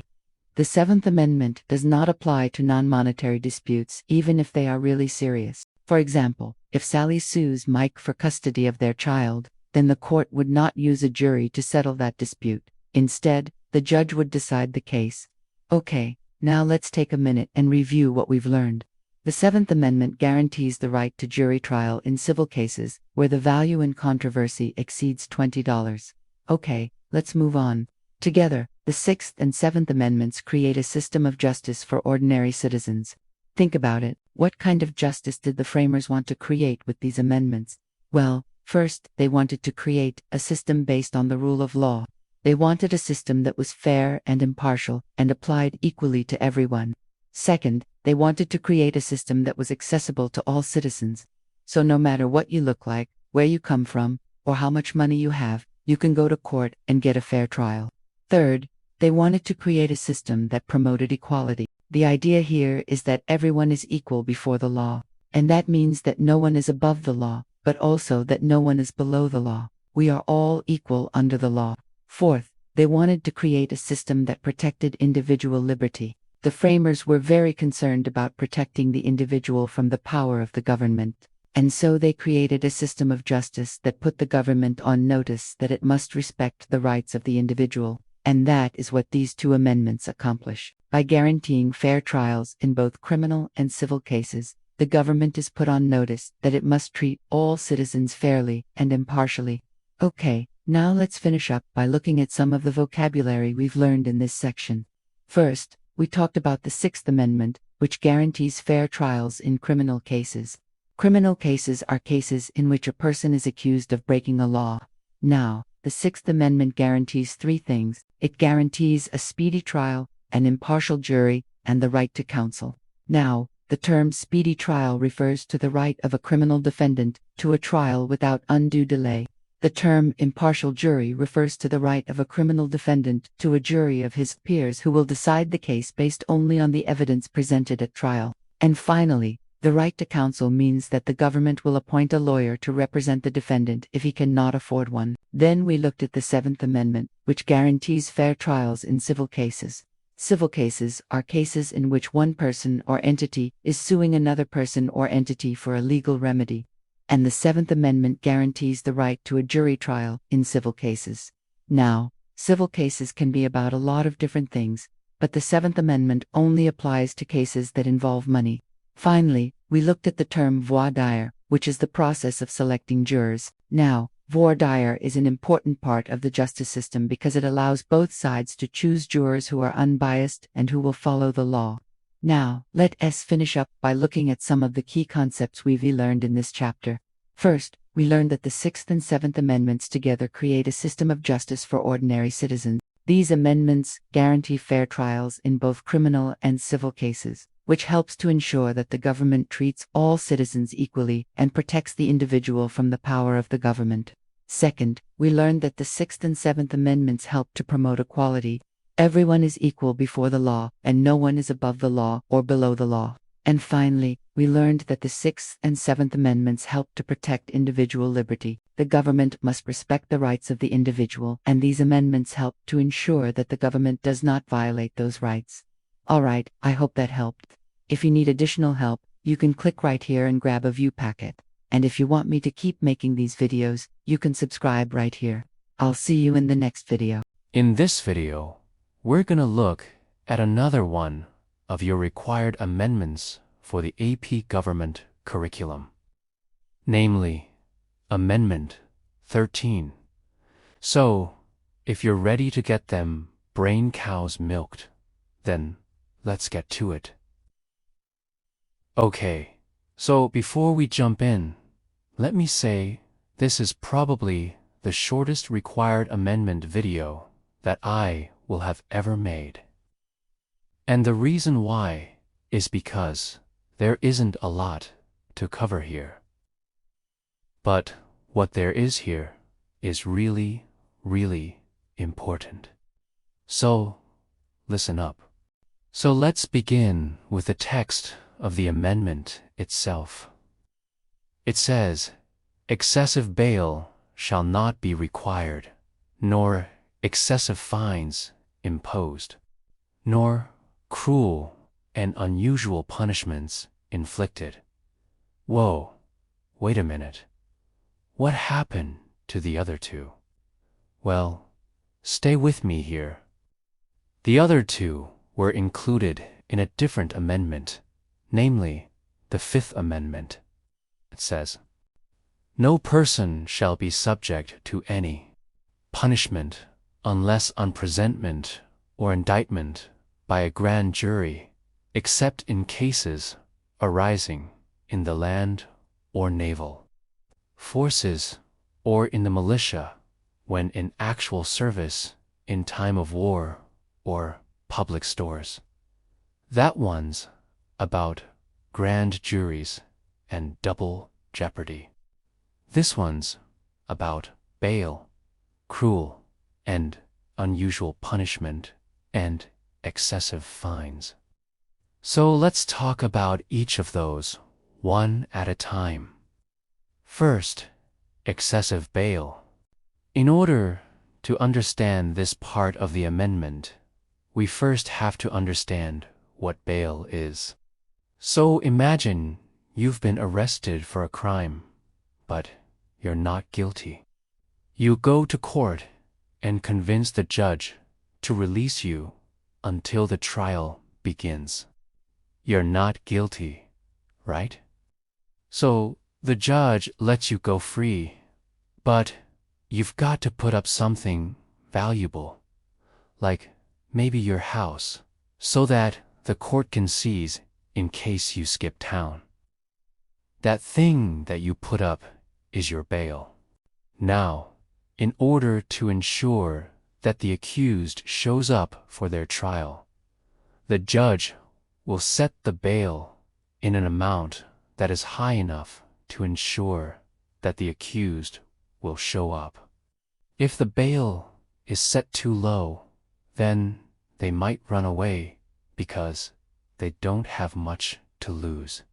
But if the bail is set too high, well, then the accused can't afford to pay it, and therefore sits in jail throughout the entire trial. In fact, many people sit in jail throughout their trials simply because they cannot afford bail. So the Eighth Amendment was meant to limit the ability of the courts to set an unconstitutionally high bail. But what about cruel and unusual punishment? Well, that phrase sounds pretty self-explanatory, right? Like, obviously, nobody's advocating for cruel and unusual punishment. But, as we'll see in just a minute, that hasn't stopped us from trying. So, anytime there is a law that is being applied in a manner that is considered cruel and unusual, this part of the amendment is invoked. But it gets a little complicated.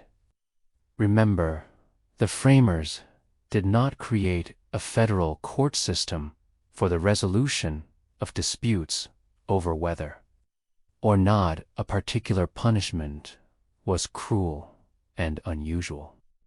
They didn't have time, and frankly, they weren't all that interested in creating another branch of government. But without a way to resolve these disputes, the amendment is practically useless. So for the first century after its ratification, this part of the amendment went largely unenforced. Nobody could really do anything about it. But in the landmark case of Weems v. the United States, 1976, the court ruled that the Eighth Amendment prohibition of cruel and unusual punishment applies to both federal and state criminal trials. And further, the court established a two-part test for evaluating cruel and unusual punishments.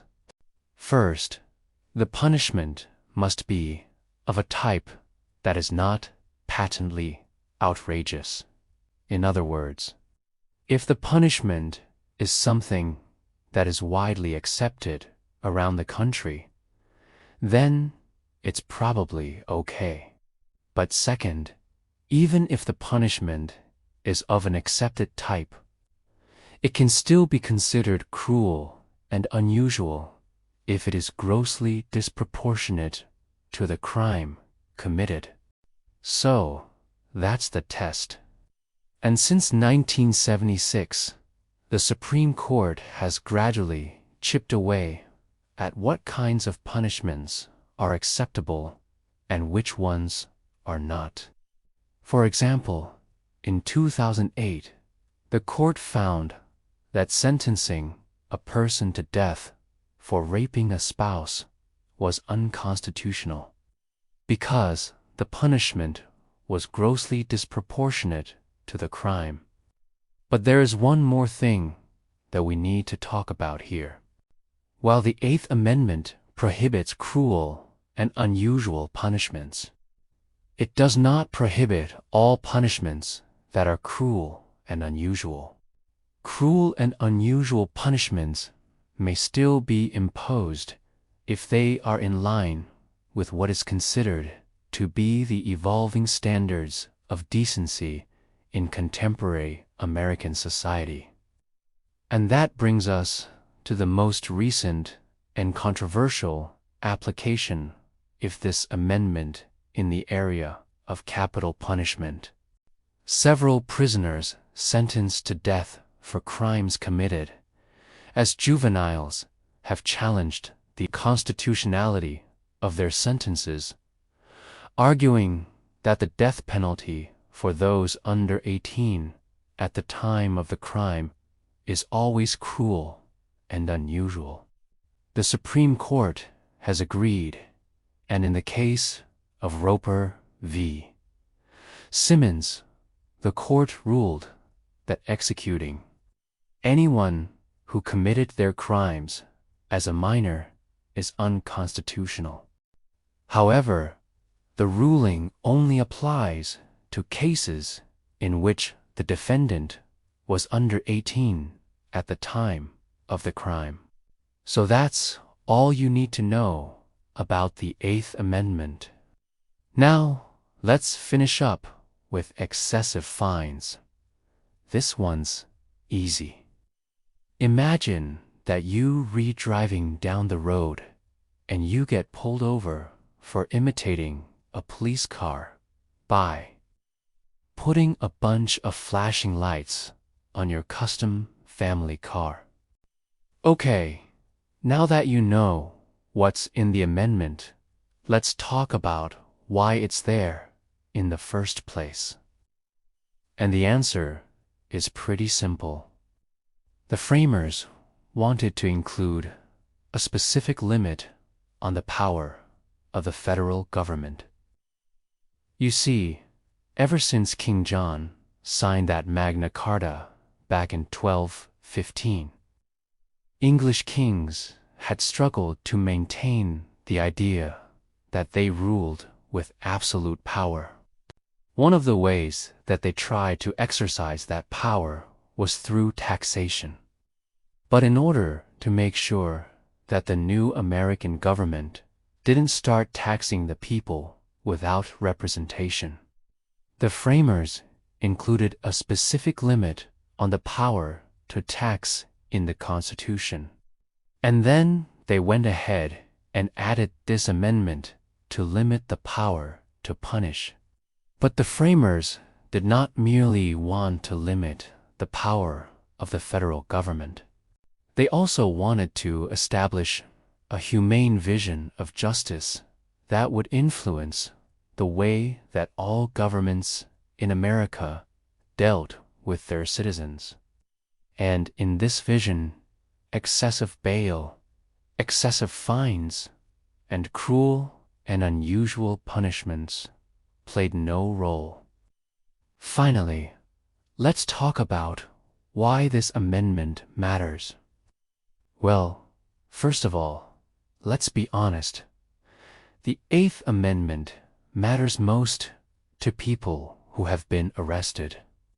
And since most of us will never be arrested, it doesn't seem like it would matter to us.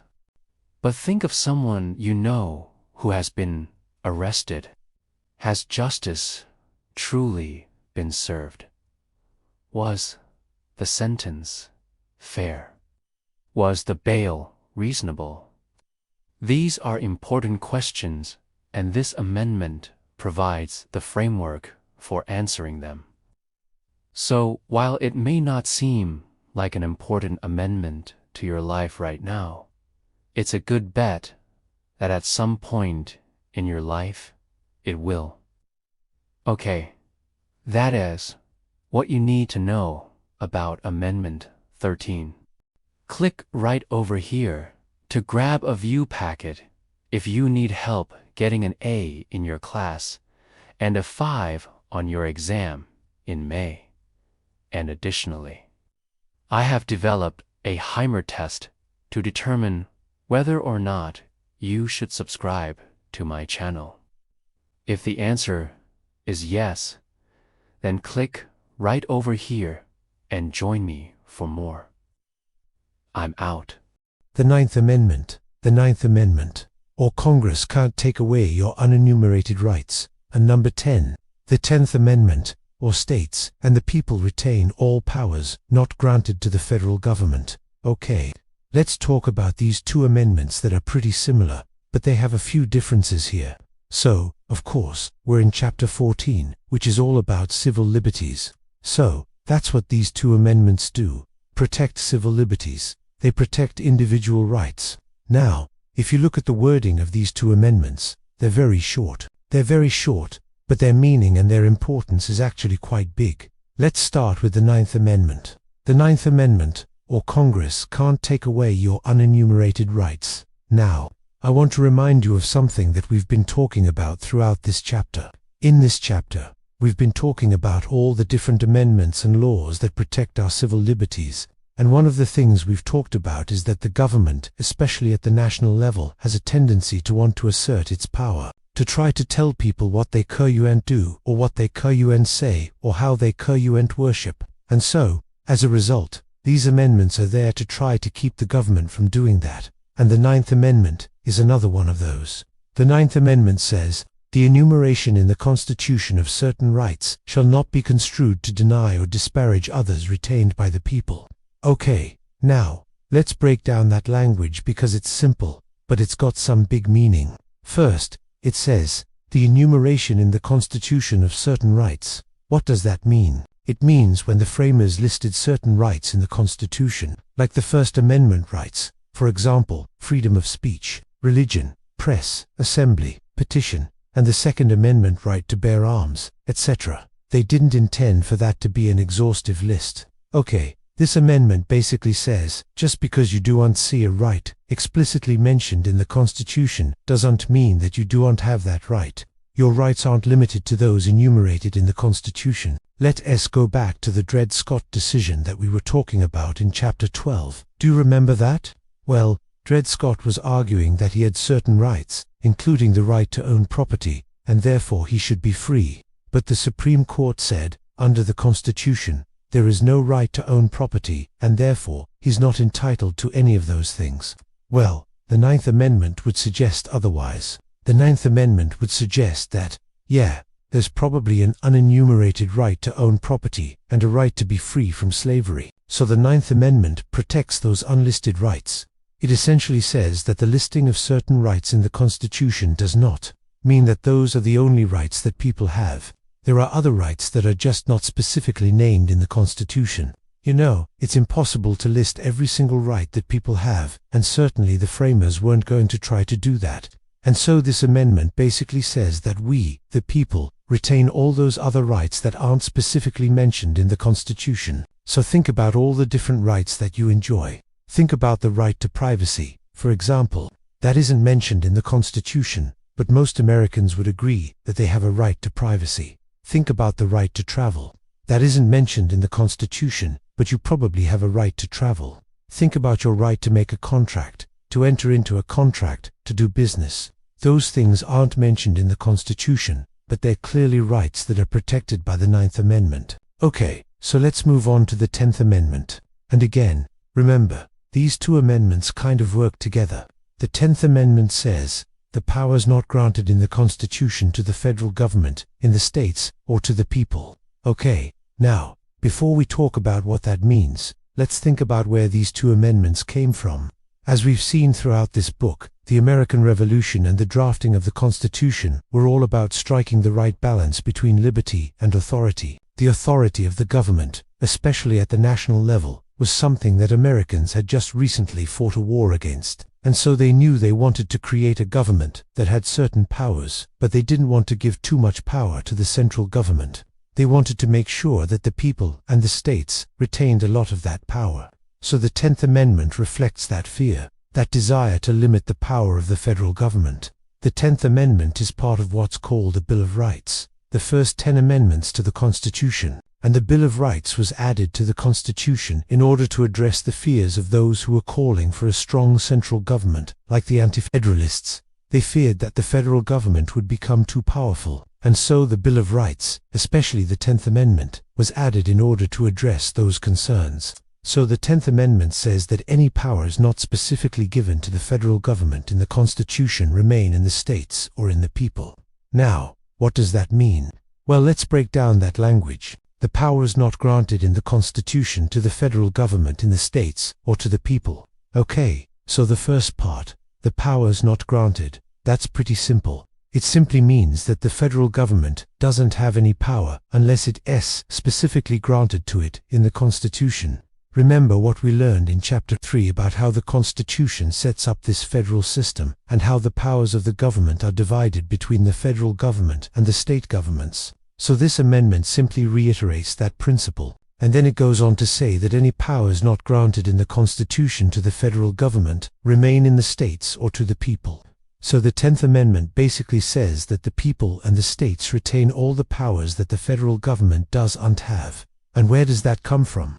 It comes from the 6th Amendment, which says that the powers of the federal government are limited. So anything that the Constitution doesn't assign to the federal government, like police powers, for example, those stay with the states. Or anything that the Constitution doesn't assign to the federal government, like the power to regulate commerce with foreign nations, that stays with the states. Anything that the Constitution doesn't grant to the federal government stays with the states or the people. Okay, now, sometimes these two get kind of confusing, the 9th and 10th Amendments, because they both talk about what the people have. But the 10th Amendment talks about what the federal government doesn't have, and the 9th Amendment talks about all the rights that the people have, even the ones that aren't specifically mentioned in the Constitution. So let's take a look at a case involving the 9th Amendment, namely the landmark case of Gitlow v. New York. So Gitlow was a socialist who wrote a pamphlet calling for the overthrow of the government by force. He was arrested and convicted under a law that made it illegal to advocate the overthrow of the government. And he argued that his First Amendment rights were violated because he was prevented from saying these things. However, the court ruled that the First Amendment, despite protecting freedom of speech, did not protect speech that advocated the use of force to overthrow the government. Why not? Well, because that would be a threat to the authority of the government, and the court reasoned that the 9th Amendment does not apply to rights that are dangerous to the state. Okay, now, why is that an important distinction to make? Well, let's talk about that right now. The 9th Amendment and the 10th Amendment are closely related amendments that protect our rights and the rights of the states against a potentially tyrannical federal government. But the 9th Amendment is more focused on protecting individual rights, and the 10th Amendment is more focused on protecting state rights, and so they kind of work together. The The Ninth Amendment basically says that individuals have certain unenumerated rights, and the 10th Amendment basically says that the federal government could take those rights away, because the power to do that lies with the states or the people. So these two amendments work together to protect our liberties.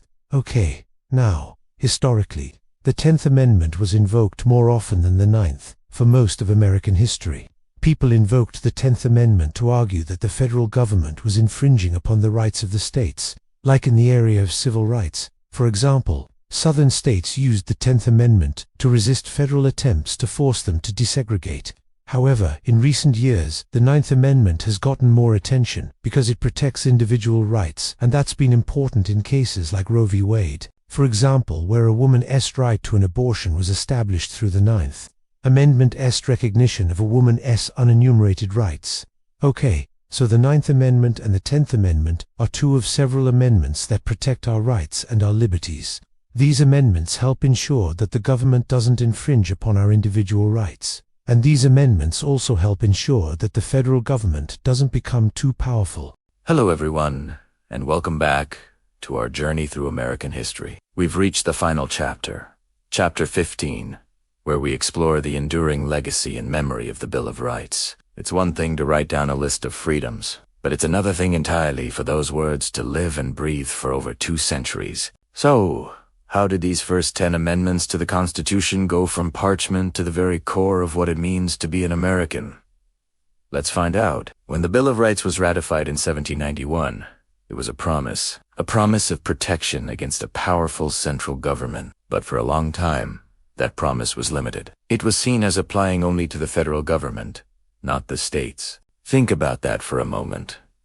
Your freedom of speech could be protected from Congress, but not necessarily from your own state legislature. This created a strange duality in American freedom. The story of the Bill of Rights is really the story of expanding that promise, of making it real for every single citizen. The major turning point came after the Civil War, with the ratification of the 14th Amendment in 1868. Its powerful clauses, especially the due process and equal protection clauses, became the legal bridge to apply the Bill of Rights to the states. This process, known as selective incorporation, didn't happen overnight. It was a slow, painstaking battle fought in courtrooms, case by case, over decades. It was lawyers, activists, and ordinary citizens arguing that a freedom protected in the Bill of Rights was so fundamental, so essential to the concept of liberty, that states had to respect it too.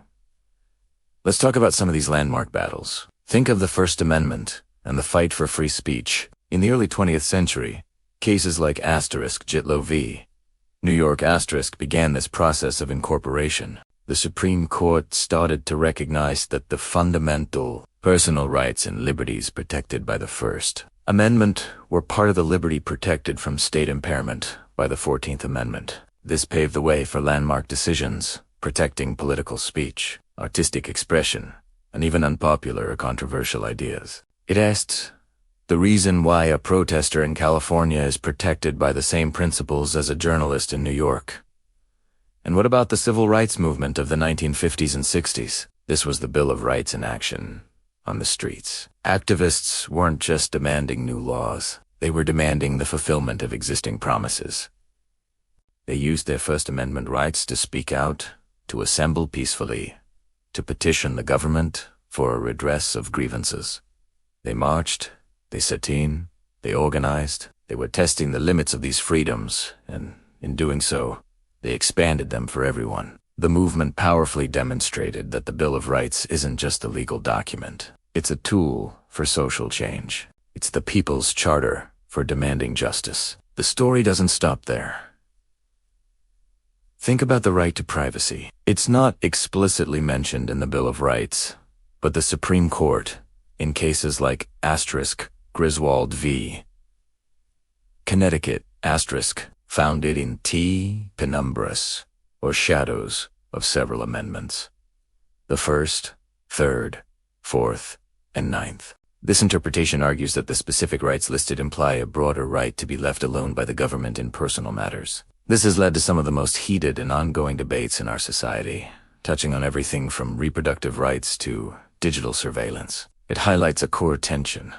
How do we adapt a 200-year-old document to a world its authors could never have imagined? That brings us to the modern era. Today, the battleground for the Bill of Rights is increasingly digital. What does the Fourth Amendment's protection against unreasonable searches and seizures mean when your personal data is stored in the cloud? How does the First Amendment's guarantee of free speech apply to social media platforms that can moderate content globally in an instant? These aren't easy questions, and the courts, lawmakers, and all of us are grappling with them right now. This is where you see the Bill of Rights as a living document in its truest sense. It's not a dusty relic. It's the framework for the most urgent conversations we are having about freedom and technology today. From the Fourth Amendment's influence on police procedures, as established in cases like *Map v. Ohio *, to the Sixth Amendment's guarantee of a right to counsel, solely defeated in * Gideon v. Wainwright, *, the impact is everywhere. These amendments ensure that your interactions with the justice system are governed by a set of rules designed to protect the innocent and ensure fairness. The right to a jury trial, the protection against self-incrimination, the right to confront your accusers. These are not abstract ideas. They are the bedrock of our legal system, fought for and won through centuries of struggle. So, as we conclude our series, what is the ultimate legacy of the Bill of Rights? It's a dual legacy. It is both a monument and a conversation. It's a monument to the foundational ideals of liberty, a testament to the idea that individual rights are paramount. But it's also a continuous, often contentious, conversation. It's a debate we have in our courts, in our classrooms, at our dinner tables, and at the ballot box. What does freedom mean? What are its limits? Who does it protect? The Bill of Rights doesn't provide all the answers. Instead, it gives us the language and the framework to ask the questions. It empowers each generation to define liberty for itself. Its enduring power lies not in its perfection, but in its capacity for growth and reinterpretation. It is a living document because we, the people, keep it alive. We keep it alive when we vote, when we protest, when we speak our minds, when we stand up for the rights of others, even those with whom we disagree. The legacy of the Bill of Rights ultimately rests in our hands. It's a responsibility and a privilege, a guide from the past for the challenges of the future. Thank you so much for joining me on this incredible journey through the history of this monumental document. It has been an honor to explore these ideas with you. If you've enjoyed this series and want to see more content like this, please consider liking this video and subscribing to the channel. It really helps us continue making this kind of content. Thank you again, and stay curious.